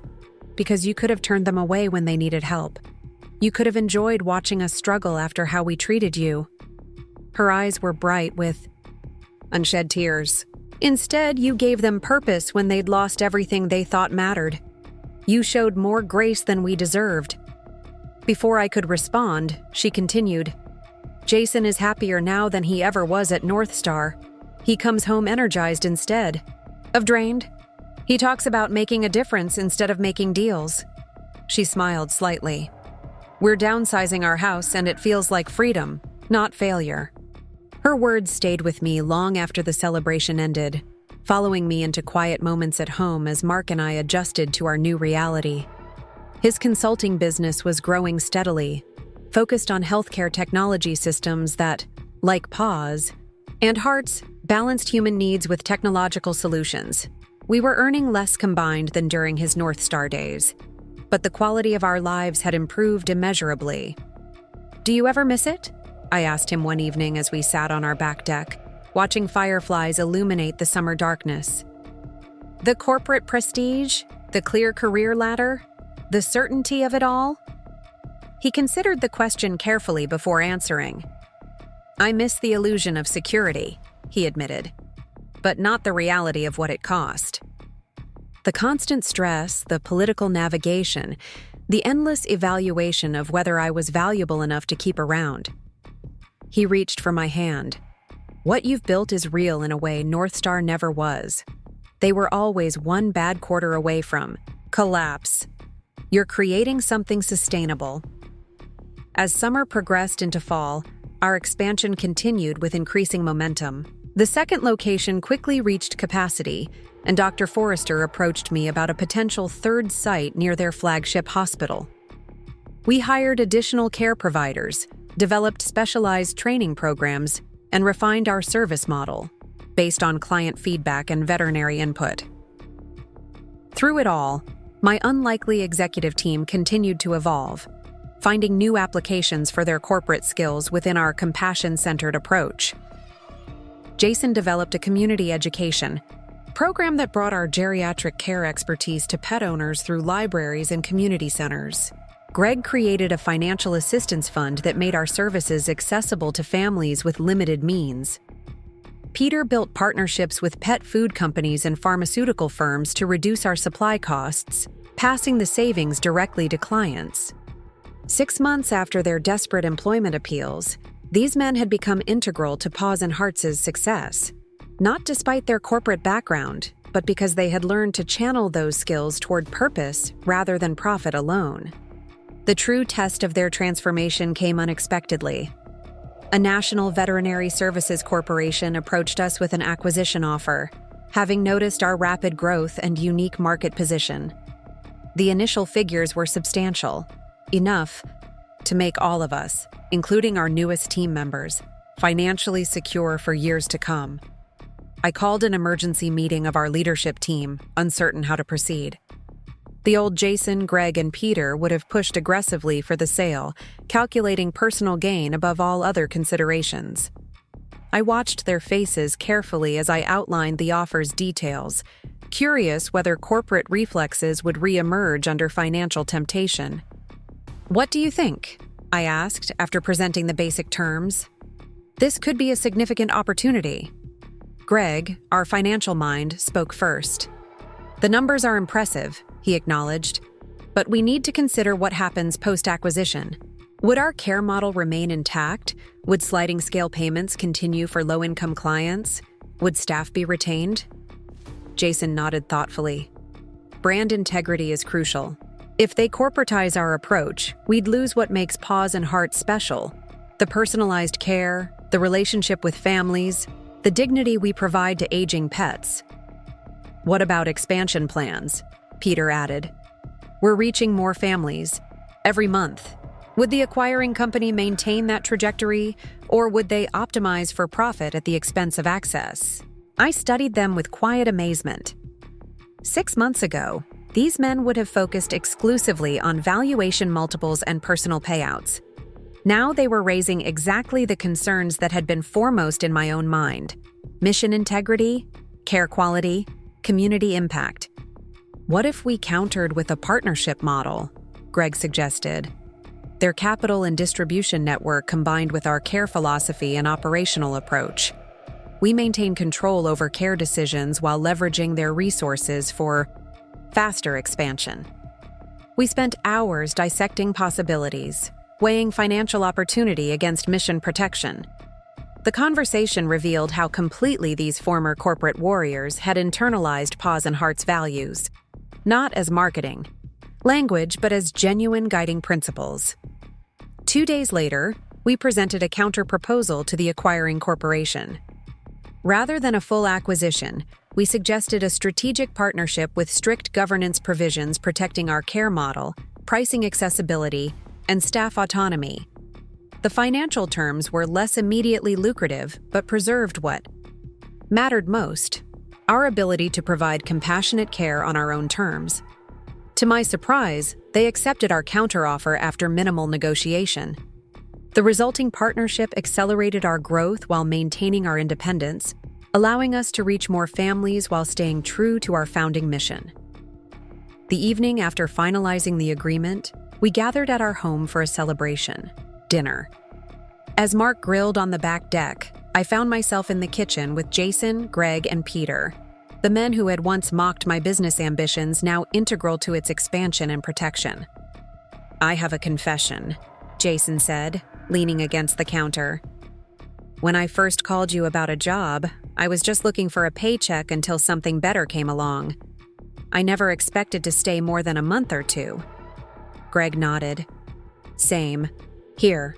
I figured I'd use the experience to bridge my resume until the tech market recovered." "I actually had an interview with a sales firm in Chicago that first week," Peter admitted. "I canceled it after my third day at Paws Hearts." I raised an eyebrow. "What changed?" They exchanged glances before Jason answered. "We were measuring success all wrong before. Chasing promotions, status, bigger houses. None of it actually made us happy. It just reset the baseline for the next thing to want." "At Paws Hearts," Greg continued, "we see tangible results every day. Comfort provided, suffering eased, families supported. It's real in a way quarterly reports never were." Peter smiled slightly. "Plus, there's something liberating about working for someone who's already seen you at your arrogant worst and hired you anyway. We don't have to pretend to be perfect." I laughed at this unexpected observation. "Trust me, perfection was never the goal. Genuine care and continuous improvement are much more valuable." Our conversation was interrupted by Mark calling everyone to the table. As we gathered on the deck, our team and their families, now genuinely friends rather than competitive social connections, I was struck by how completely our world had transformed. The people who had once dismissed my little pet project were now its most dedicated champions. The business they had declared unsustainable was now thriving beyond my initial vision. The values they had once considered irrelevant to real business now guided their professional lives. Amanda raised her glass as we settled around the table. "To Becky," she said, her voice warm with genuine affection, "who taught us all that success means something different than we thought?" The toast was echoed around the table, but it was Mark who added the perfect conclusion, "and to second chances for all of us." As conversation and laughter flowed around me, I reflected on the strange journey that had brought us here. From mockery to meaningful collaboration, from dismissal to deep respect, from corporate identities to purposeful work. The men who had once laughed at my dreams had become essential to their fulfillment, not because they had remained the same, but because circumstances had forced them to change, to reevaluate what truly mattered, to find value beyond title and status. And in helping them transform, I had expanded my own understanding of success. It wasn't just about proving critics wrong or achieving financial viability. It was about creating something that improved lives, animal and human alike. Something that aligned prosperity with purpose, growth with genuine need, business with compassionate service. As the golden light of sunset illuminated our gathering, I realized that the most powerful response to mockery wasn't resentment or revenge, but something far more transformative. The opportunity to participate in creating something meaningful together. To build connections stronger than competition, purpose deeper than profit, and success defined not by what we accumulated, but by what we contributed. In offering second chances to those who had once dismissed me, I hadn't just changed their lives. I had expanded the very possibility of what all of us could become. The partnership with the Veterinary Corporation opened doors I never imagined possible. Within 6 months, we had expanded to 5 locations across 3 counties, each facility designed specifically for our unique approach to elder pet care. Our staff had grown to 32 dedicated professionals, many drawn to our mission from conventional veterinary practices, where end-of-life care was often an afterthought rather than a specialization. What surprised me most was how seamlessly Jason, Greg, and Peter had integrated into our leadership team. Their corporate backgrounds, once the source of their condescension toward my little hobby, had become valuable assets when properly aligned with our core values. Jason's marketing expertise now focused on education rather than persuasion, helping families understand options for their aging companions. Greg's financial acumen ensured our growth remained sustainable while maintaining accessibility for clients of all income levels. Peter's relationship-building skills fostered genuine partnerships with veterinary practices across the region. One crisp autumn morning, I arrived at our flagship location, no longer a converted garage, but a purpose-built facility with specialized recovery rooms, a hydrotherapy pool, and consultation spaces designed for difficult family conversations. The waiting area was already filling with clients, many of whom greeted me by name. "Mrs. Henderson is here with Rusty," our receptionist informed me. "Third treatment in the mobility series." I nodded, glancing at the elderly woman seated in our comfortable waiting area, gently stroking the gray muzzle of her Irish setter. 6 months ago, Rusty had been unable to stand without assistance. Now, after our targeted therapy program, he was walking short distances with only minimal support, a transformation that had given both dog and owner precious additional quality time together. "I'll stop by during his session," I promised, heading toward my office. I found Jason already there, reviewing materials for an upcoming community workshop on home care techniques for families with aging pets. "Morning," he greeted me, his focus on the presentation he was refining. "I've added that section on recognizing pain signals in cats. Dr. Forrester provided some excellent reference photos." I set down my bag, still occasionally struck by the surreal reality of our current arrangement. The man who had once loudly calculated my business's inevitable failure at a dinner party was now deeply invested in its mission, regularly working weekends to develop resources that helped families care for their elderly companions. "The hospital board meeting is at 10, I reminded him. "They want updates on our joint outreach programs."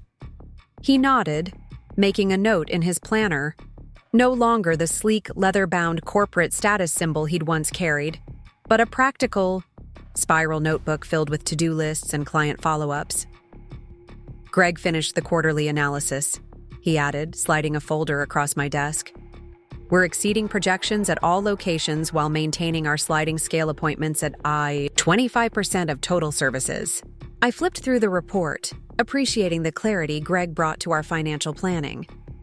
His corporate background had initially made him focus exclusively on profitability, but he'd evolved to understand our balanced approach, financial sustainability that enabled our mission rather than overshadowing it. My phone chimed with a text from Mark. "Meeting with healthcare software client pushed to noon. Free for coffee at 10:30 if you can break away." I smiled, typing a quick "see you then" in response. Mark's consulting business had flourished over the past year, specializing in systems that bridged technology and human needs. We'd settled into a new rhythm, both building meaningful work on our own terms, supporting each other's endeavors without the undercurrent of judgment that had characterized our earlier marriage. The morning unfolded with the organized chaos that had become our new normal. I consulted with our veterinary team about a particularly complex case, a 15-year-old Great Dane with multiple health issues whose family couldn't bear the thought of saying goodbye. Together, we developed a palliative care plan that would maintain his comfort while preparing his owners for the inevitable decisions ahead. At 9:45, Peter appeared in my doorway, dressed for the hospital board meeting in what we now jokingly called his semi-corporate attire, professional but without the status-signaling designer labels that had once been his uniform. "Ready to head over?" he asked, holding a presentation folder. "I've updated the referral numbers. We've seen a 60% increase since implementing the integrated care protocols." On the drive to Lakeside Memorial Hospital, Peter briefed me on our expanding partnership with their human patient services. What had begun as a simple cooperation, allowing therapy animals in certain wards, had evolved into something more innovative, a companion animal support program that helped patients plan for their pets' care during hospitalizations. The social Workers are documenting reduced patient stress when they know their animals are being properly cared for, Peter explained, his voice carrying the genuine enthusiasm that had replaced his sales pitch insincerity. And the hospital administration is noting decreased against medical advice departures when pet care barriers are addressed. I glanced at him as we pulled into the hospital parking lot. Remember when you told me specialized pet care had no viable market positioning? He laughed, shaking his head. I was an idiot, but in my defense, I was measuring the wrong things. Units sold, market share, competitor displacement. He gestured toward the hospital. Not human need, not quality of life, not the connection between people and their animal companions. The board meeting exceeded our expectations. The hospital administrators, once skeptical about allocating resources to pet care concerns, now recognize the impact on patient outcomes when companion animal needs were addressed. We left with approval for an expanded program and funding for a dedicated coordinator. This is just the beginning, Peter said as we walked back to the car. Every hospital should have protocols for patients with pets. The healthcare implications are significant. I nodded, checking my watch. I'm meeting Mark for coffee. Want to join us? Can't. Meeting Greg at the north location to review expansion plans. He paused before adding, It's strange to think how differently this all could have gone. If you'd turned us away when North Star collapsed, I considered this alternative path, the satisfaction I might have felt in rejecting their requests, the vindication of watching these once arrogant men struggle as I had once struggled. We all needed a second chance. You from financial disaster, me from my own resentment. Mark was waiting at our favorite local coffee shop, his laptop open but his attention on the door. He stood as I approached, greeting me with a warmth that had deepened since our mutual professional reinventions. How was the hospital board? He asked after we'd ordered. Approved everything. The pet care coordination program is officially expanding. He smiled, genuine pride in his expression. From a little hobby to changing hospital protocols.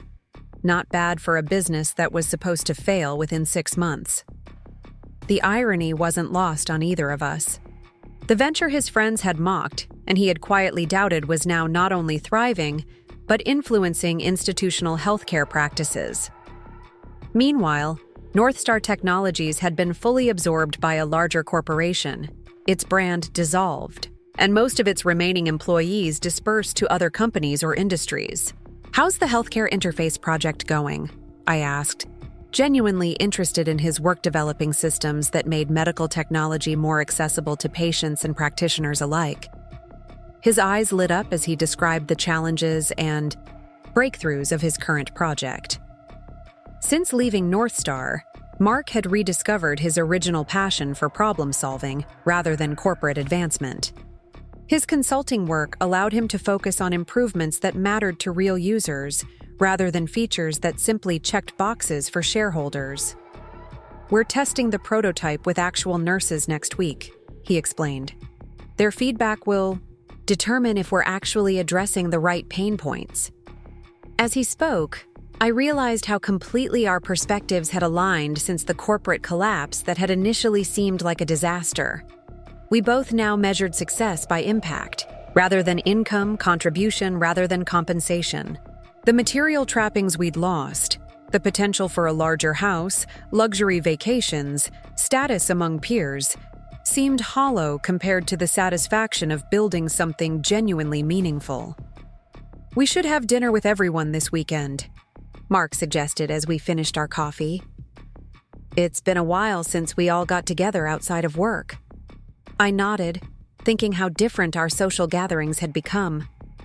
The competitive undercurrent that had once dominated our dinner parties, subtle comparisons of vacations, vehicles, home renovations, had been replaced by genuine connection. Conversation no longer revolved around corporate achievements, but personal growth, family moments, and shared projects. That evening, I called Amanda to coordinate the weekend plans.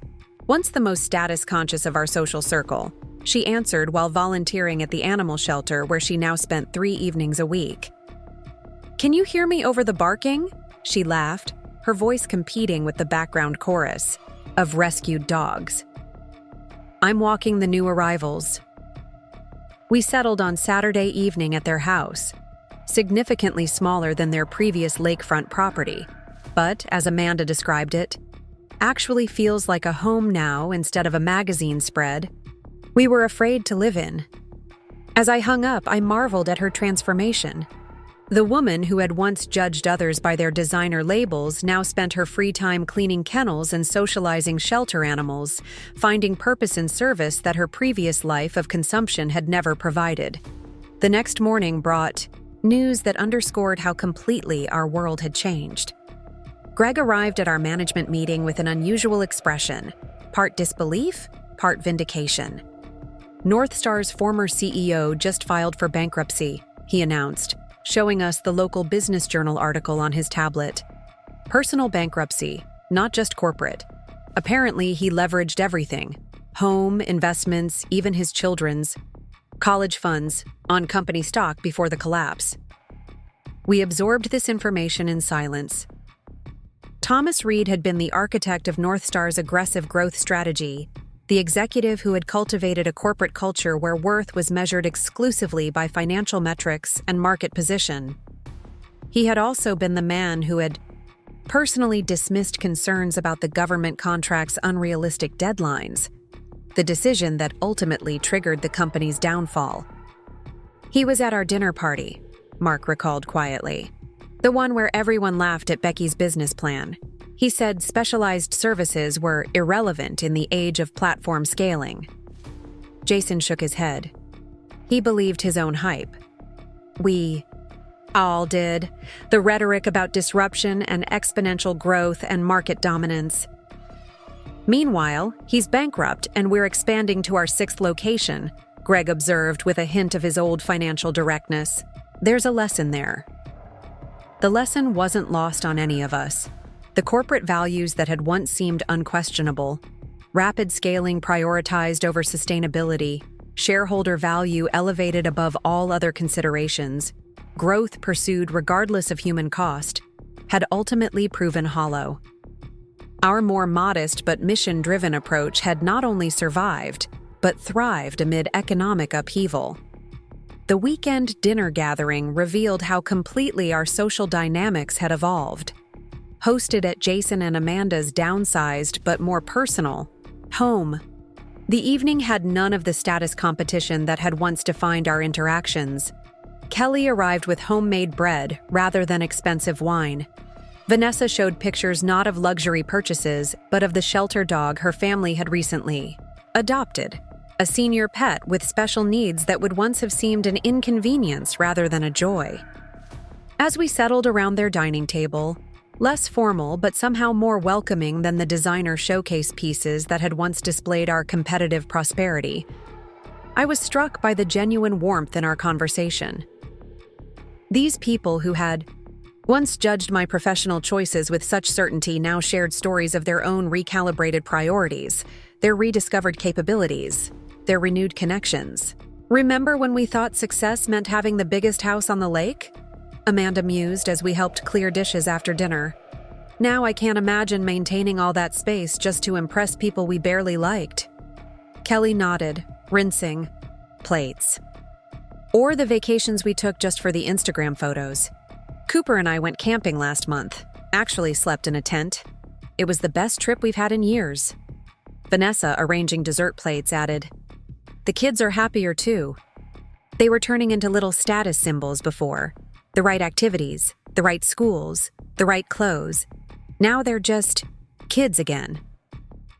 As the men joined us to help with cleanup, another change from our previous gatherings where gender roles had been rigidly observed, Jason mentioned the bankruptcy news. "Reed called me yesterday," he revealed, loading the dishwasher with practiced efficiency. "Asked if we had any openings at Paws Hearts." This disclosure momentarily silenced the kitchen. Thomas Reed had been the embodiment of corporate success. In our social circle, the executive with the largest house, the newest luxury car, the most exclusive vacation properties. His approval had been currency among North Star's ambitious employees, his attention a marker of professional potential. "What did you tell him?" Greg asked, voicing the question we were all considering. Jason's response was measured. "That we hire for alignment with our values, not just technical skills. That our business model prioritizes purpose alongside profit. That everyone on our team participates in direct animal care, regardless of title." "So you turned him down?" Peter clarified. "I invited him to volunteer at one of our elderly pet clinics," Jason explained, "to see if our approach resonates with him before discussing employment possibilities." The Jason of 2 years ago would never have suggested volunteer work to a former CEO, would never have prioritized values alignment over executive experience, would never have had the confidence to evaluate a once powerful figure by standards other than corporate hierarchy. His evolution reflected all of ours, a fundamental reassessment of what constituted success, contribution, and meaningful work. Reed's potential involvement with Paws Hearts raised questions for our leadership team in the weeks that followed. He did volunteer, somewhat awkwardly at first, at our monthly care clinic for low-income seniors with elderly pets. His corporate efficiency initially seemed at odds with our patient-centered approach, but glimmers of genuine connection emerged as he helped an elderly man carefully administer medication to a beloved cat with kidney disease. "He's not the same person," Jason observed as we discussed Reed's potential role during our management meeting. "The bankruptcy changed him, having to start over at 62. Greg nodded thoughtfully. "Financial collapse has a way of clarifying priorities. I'll experience that. The question is whether he's reconsidering his fundamental values or just looking for financial recovery," Peter noted, the skepticism in his voice reflecting our collective caution about introducing Reed's corporate mindset into our carefully cultivated culture. After extensive discussion, we offered Reed a 3-month project position, helping analyze potential locations for continued expansion while adhering strictly to our accessibility and care quality standards. His acceptance email revealed a humility none of us had witnessed during his North Star leadership, acknowledging the opportunity to learn a different approach to building something sustainable. Reed's integration into our team brought unexpected dimensions to our growth strategy. His corporate experience, filtered through his newfound appreciation for balanced priorities, helped identify operational inefficiencies without compromising our core values. His network of contacts, once leveraged exclusively for financial advancement, now opened doors to community partnerships that expanded our reach to underserved populations. Most surprising was his personal transformation. The man who had once dismissed service-oriented businesses as irrelevant to the modern economy now advocated passionately for our palliative care program for pets whose families couldn't afford euthanasia services. The executive who had prioritized shareholder value above employee well-being now argued forcefully for staff mental health supports, recognizing the emotional toll of constant engagement with end-of-life care. "He's proving me wrong," I admitted, to Mark one evening as we discussed Reed's evolving role. "I thought his corporate DNA was too deeply ingrained to adapt to our approach." Mark considered this, his perspective nuanced by his own journey from corporate loyalty to independent purpose. "Maybe it wasn't corporate values that were the problem, but the specific values most corporations prioritize. Extraction over creation, competition over collaboration, profit over purpose." His observation resonated with my evolving understanding of business potential. Perhaps the issue wasn't the corporate structure itself, but the values that had become synonymous with corporate success. The relentless pursuit of growth regardless of human or environmental cost. The elevation of shareholder returns above all other considerations. The treatment of employees as interchangeable resources rather than whole people with lives beyond work. Paws Hearts was demonstrating an alternative approach, one where financial sustainability enabled mission fulfillment rather than defined it, where growth served purpose rather than supplanted it. where workplace culture reflected genuine care for both the humans and animals we served. As winter settled over Lakeside, bringing early darkness and occasional snowfall, our expanded team gathered for a year-end review. Seated around the conference table at our main location were people who represented every stage of our unusual journey. May and Lucas from our earliest days, veterinary specialists who had joined as we expanded, former corporate executives who had found renewed purpose after economic collapse, recent hires attracted by our growing reputation for meaningful work. 2 years ago, I began, looking around at these faces that had become not just colleagues but a genuine community. Paws Hearts was a converted garage with one full-time employee, me. Today, we're operating 6 locations across the region, with a team of 47 dedicated professionals. We've served over 2,000 elderly and medically fragile animals and their families. The statistics were impressive, but they didn't capture the deeper impact of our work. The comfort provided to animals in their final months, the peace of mind offered to families facing difficult decisions, the knowledge shared with veterinary partners about quality of life considerations beyond medical intervention. But numbers don't tell the complete story, I continued. What we've built goes beyond facilities and services. We've created a model that challenges fundamental assumptions about business priorities, about professional success, about what constitutes meaningful work. I glanced at Jason, Greg, and Peter, once symbols of corporate aspiration in our social circle, now committed architects of a very different kind of enterprise. Their transformation from mockery to meaningful contribution hadn't been linear or painless, but it had been profound and genuine. When people face the end of their pet's life, they're confronting fundamental questions about quality versus quantity, about compassion versus extension at any cost, about what constitutes a good death after a good life. These aren't just personal decisions, but philosophical ones that reflect our deepest values. Thomas Reed, seated at the corner of the table, no longer the commanding executive presence but a thoughtful contributor to our evolving vision, nodded. Slowly, his own recent confrontation with loss and reinvention evident in his expression. Similarly, when organizations face challenges, they reveal their fundamental priorities. Do they protect their most vulnerable members or sacrifice them for abstract metrics? Do they measure success by accumulation or contribution? Do they define growth as expansion or improvement? The questions weren't rhetorical, but central to our ongoing development. As we expanded further, as our model influenced veterinary practices and potentially human healthcare approaches, these values would guide decisions that financial projections alone couldn't resolve. Our next phase of growth carries both opportunity and risk, I acknowledged. The opportunity to demonstrate that compassionate care can be financially sustainable, that workplace culture can prioritize well-being alongside productivity, that business can serve genuine needs rather than manufactured wants.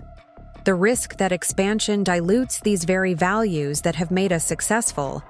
That scale compromises the personal connection at the heart of our approach. Greg presented our financial projections for the coming year, growth targets balanced, with sustainability metrics, expansion plans tempered by quality assurance measures. Jason outlined our community education initiatives, designed to share our specialized knowledge beyond our direct service capacity. Peter explained our evolving partnerships with veterinary practices, animal shelters, and now human healthcare providers interested in our approach to end-of-life support. Throughout these presentations, I noted how completely our language had transformed from the corporate jargon that had once defined professional discussion in our social circle. Gone were aggressive metaphors of market domination and competitive destruction. Instead, our team spoke of service enhancement, accessibility improvements, knowledge sharing, and collaborative growth. This linguistic shift reflected a deeper, conceptual evolution, a fundamental reassessment of what constituted business success, professional achievement, and meaningful contribution. The former corporate executives who had once measured their worth by title and compensation now evaluated their impact by lives improved, suffering eased, and knowledge shared. As the meeting concluded and team members dispersed to their various responsibilities, Reed approached me with an unexpected proposal. "I've been thinking about the bigger implications of what you've built here," he began, his demeanor thoughtful rather than directive. Another marked change from his former executive presence. "The model you've developed has applications beyond veterinary care.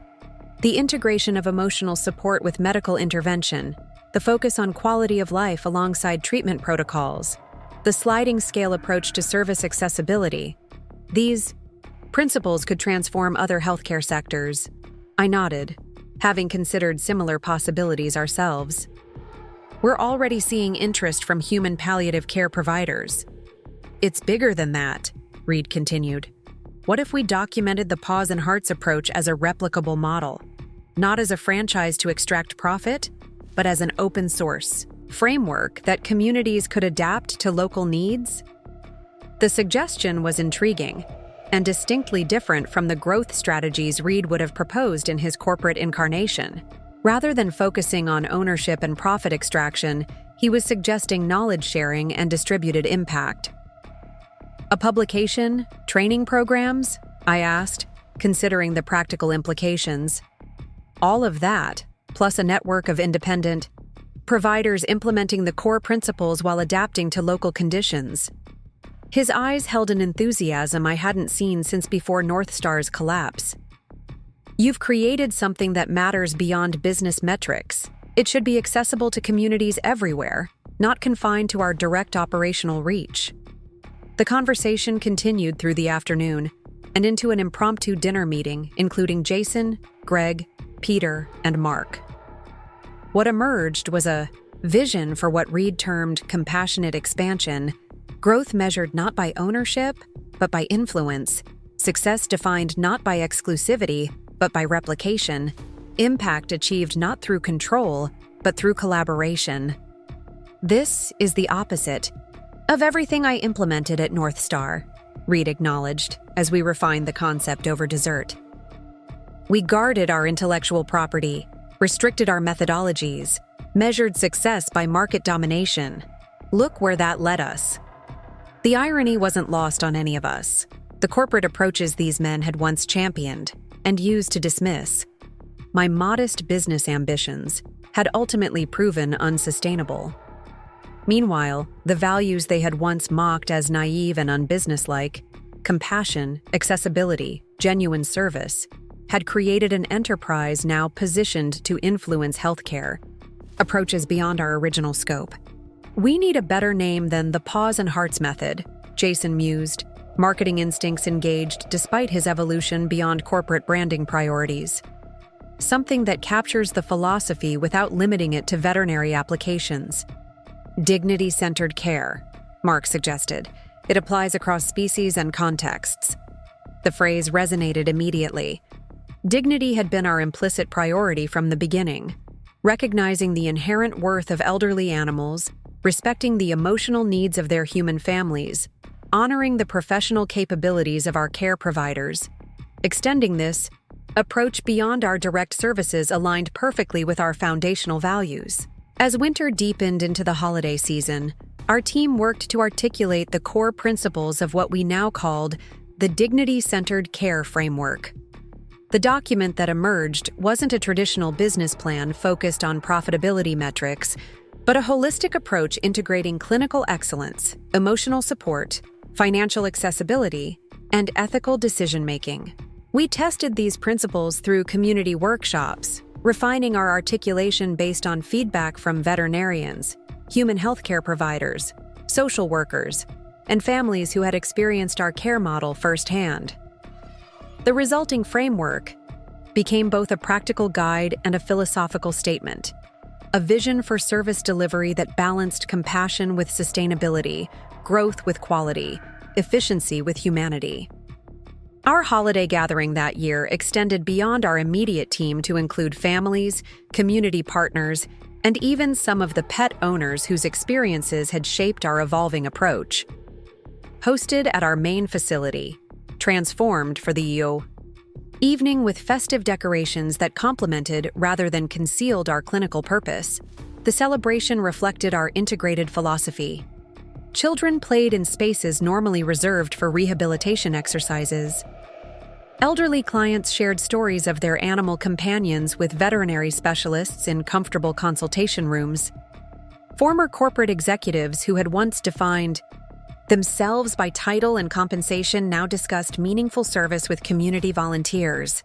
Standing slightly apart from the mingled conversations, I found myself beside Amanda, once the most status-conscious member of our social circle, now deeply engaged in animal rescue work alongside her transformed relationship with Jason. If someone had described this scene to me 2 years ago, I would have thought they were hallucinating, she observed, gesturing toward the diverse gathering. Thomas Reed discussing comfort care protocols with a veterinary technician, Jason creating educational materials instead of marketing campaigns, my husband coming home energized by meaningful work instead of drained by corporate politics. I nodded, equally struck by the transformation. Life has a strange way of revealing what actually matters. Not strange, she corrected gently, clarifying. We were measuring the wrong things before, all of us. Success by acquisition rather than contribution. Status by exclusivity rather than connection. Achievement by comparison rather than impact. Her insight captured perfectly the evolution we had all experienced, a fundamental reassessment of value, purpose, and meaning, triggered by circumstances that had initially seemed like failure, but ultimately created opportunity for deeper fulfillment. As the evening progressed, Mark joined us, his arm slipping comfortably around my waist.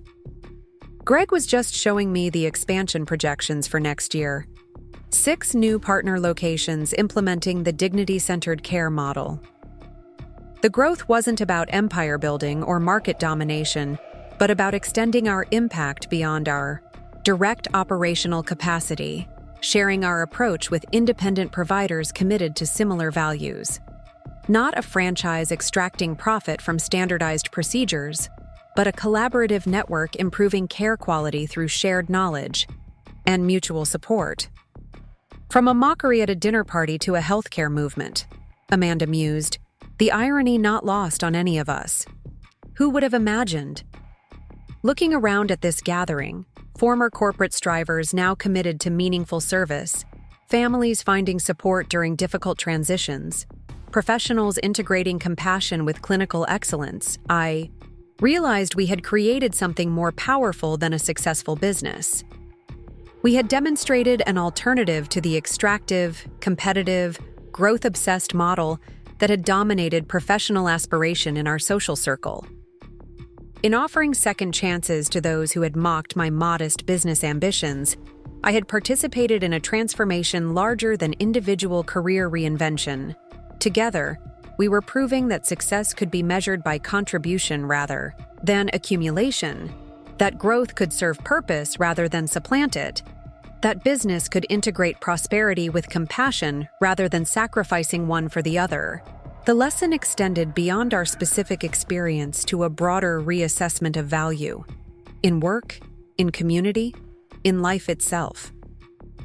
Perhaps the most meaningful response to mockery wasn't resentment or revenge, but the opportunity to create something together that improved the world in ways we couldn't have accomplished separately or through competition alone. As the evening concluded and guests departed with genuine warmth rather than the performative politeness that had characterized our earlier social interactions, I reflected on the journey that had brought us here.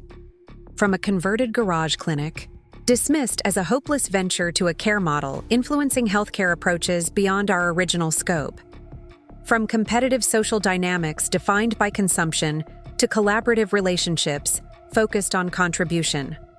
The transformation hadn't been easy or linear. It had required humility from those who had once judged from positions of imagined security. It had demanded forgiveness from those who had been dismissed and underestimated.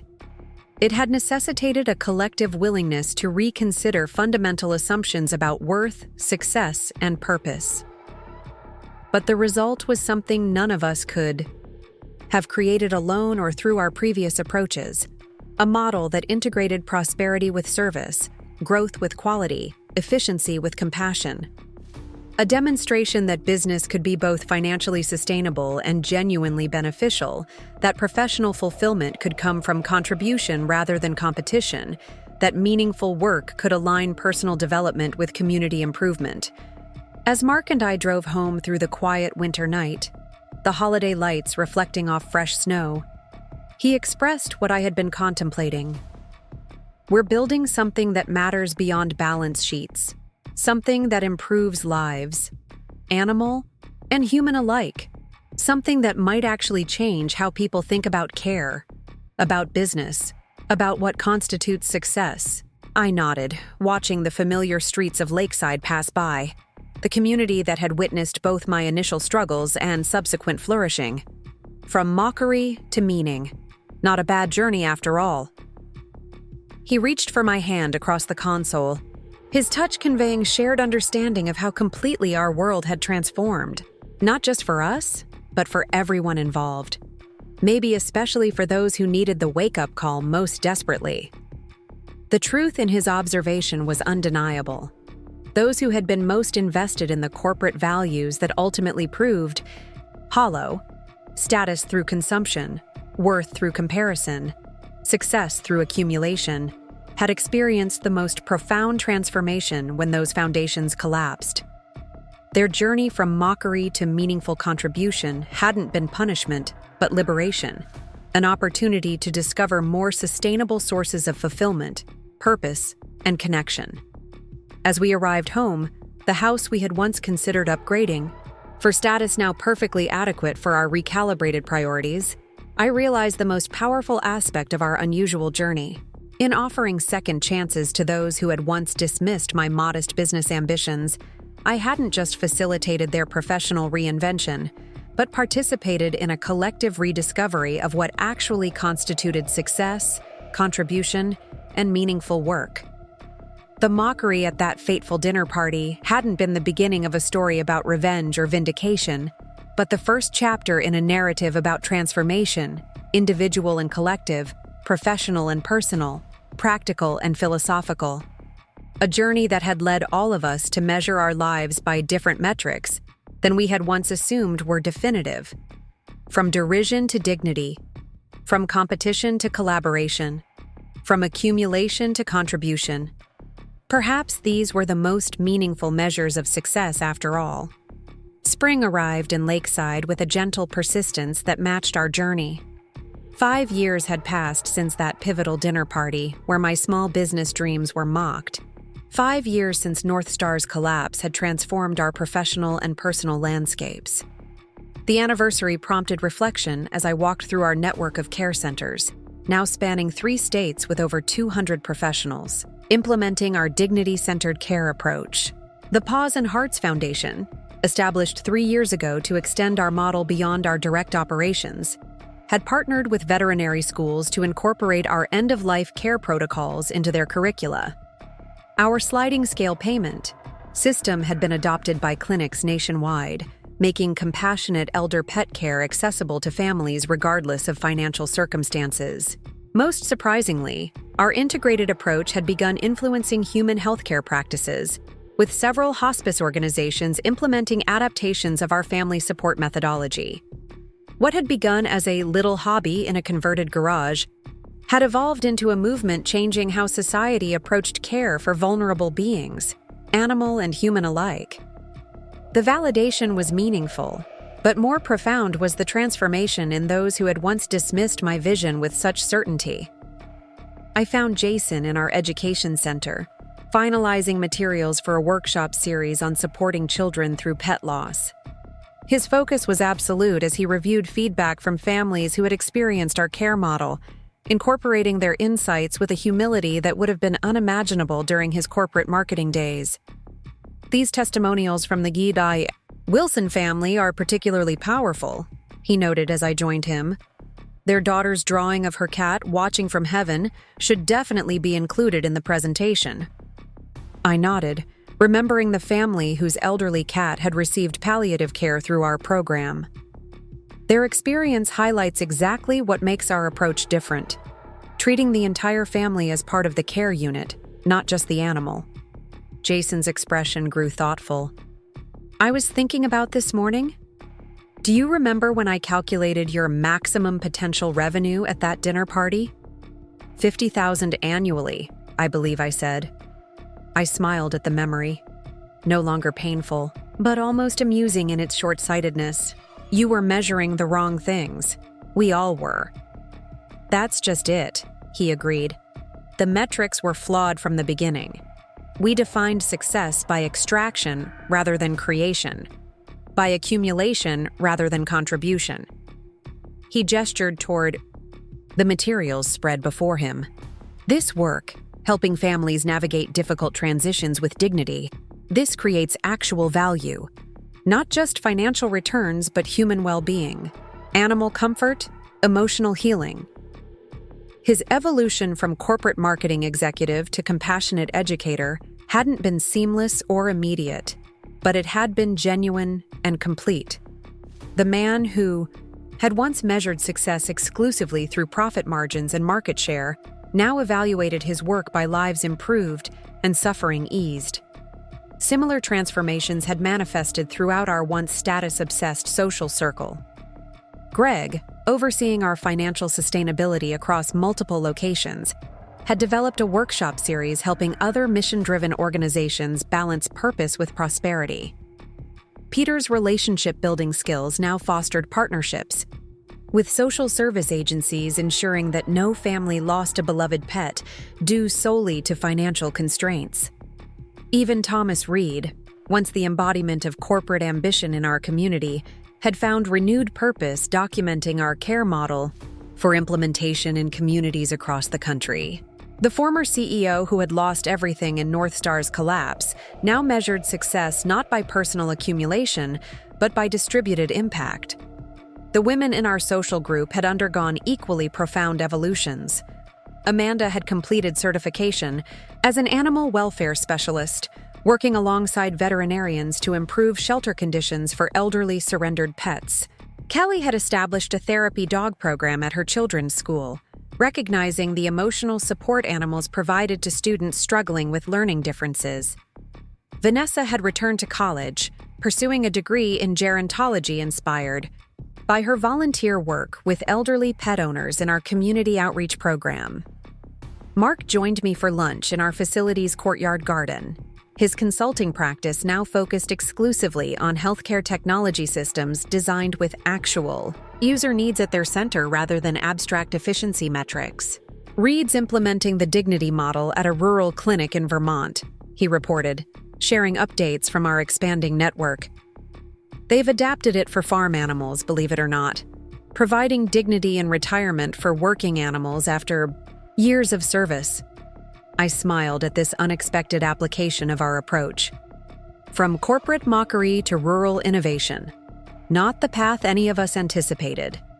Our conversation was interrupted by May, now our clinical director overseeing specialized care protocols across all locations. The Richardson family is here for Arthur's final visit, she said gently. They asked if you might be available. I nodded, familiar with the elderly Labrador who had received palliative care through our program for the past 6 months. Of course. Mark squeezed my hand in understanding. I'll finish up the partnership proposal for the pediatric hospital. We can review it tonight. The Dignity Room, our specialized space for end-of-life transitions, was designed with both animal comfort and family needs in mind. Soft lighting, comfortable seating, privacy screens, and support materials created an environment that honored the significance of the moment without clinical sterility. The Richardson family, parents and 2 teenage children, gathered around Arthur, whose gray muzzle rested contentedly on a specialized comfort bed. Despite his illness, the bond between family and companion remained palpable and powerful. We wanted to thank you. Mrs. Richardson said as I entered, her eyes reflecting both sorrow and gratitude. These extra months with Arthur have been such a gift. Not just prolonging his life, but making it comfortable, meaningful, dignified. I knelt beside Arthur, gently stroking his head. He's given you 16 years of companionship. Honoring that relationship means providing the same care and respect at the end that you've shown throughout his life. As our veterinary team explained the peaceful process ahead, I was struck by how completely our approach had evolved from my initial vision in that converted garage. What had begun as specialized medical care for aging pets had expanded to encompass family support, grief counseling, memory preservation, and ethical decision-making guidance. The mockery at that long-ago dinner party had dismissed my business model as financially unsustainable, emotionally indulgent, and professionally insignificant. Yet the values my critics had once considered unbusinesslike, compassion, accessibility, genuine service, had created not just a thriving enterprise but a movement-changing care approaches across sectors. Later that evening, our leadership team gathered at our home to celebrate the 5th anniversary of what we now jokingly called the dinner party that changed everything. The gathering bore little resemblance to our earlier social events focused on status signaling and competitive comparison. Simple food served on mismatched plates, conversation centered on meaningful work and genuine connection, laughter that reflected shared purpose rather than social positioning. "I propose a toast," Jason said, raising his glass. "To Becky, who saw possibility where we saw limitation, who offered second chances when she could have chosen rejection, who showed us that true success isn't measured by what we acquire, but by what we create together." As glasses clinked around our worn farmhouse table, I studied these faces, once defined by corporate titles and material acquisitions, now animated by purpose and contribution. The transformation hadn't been solely professional, but deeply personal, affecting not just how they worked, but how they lived, connected, and valued themselves and others. "The real toast," I suggested, "is to resilience, to the capacity for change when circumstances demand it, to discovering that our worst setbacks often open doors to our most meaningful opportunities." As conversation flowed around me, I reflected on the strange journey that had brought us here. The mockery that had once wounded now seemed almost necessary, the catalyst for transformation, not just in my business trajectory, but in our collective understanding of what constituted meaningful work, true success, and genuine value. Perhaps that was the most profound lesson of our unusual path. When the metrics we use to measure success are flawed, focused on comparison rather than contribution, accumulation rather than impact, status rather than service, we miss the opportunity to create something that matters beyond balance sheets and boardrooms. In finding the courage to pursue a different definition of achievement, in offering second chances to those whose certainties had collapsed, in building something focused on dignity rather than dominance, we had all discovered a more sustainable source of fulfillment than corporate advancement had ever provided. The business once dismissed as a hopeless hobby had become a vehicle for transformation, not just for elderly pets and their families, but for an entire community's understanding of value, purpose, and meaningful work, from mockery to movement, from derision to dignity, from competition to collaboration. As evening deepened and our gathering continued with genuine warmth, I realized that the most powerful response to those who doubt your vision isn't resentment or revenge, but the opportunity to include them in creating something better than any of you could have built alone. Something that serves real needs with integrity and compassion. Something that measures success not by what is taken, but by what is given. Not by what is accumulated, but by what is contributed. In that realization lay the true heart of our journey. The understanding that authentic success isn't a zero-sum competition, but a collaborative creation of value that improves lives, communities, and perhaps even our definition of what it means to build something that truly matters. Up next, you've got two more standout stories right on your screen. If this one hit the mark, you won't want to pass these up. Just click and check them out.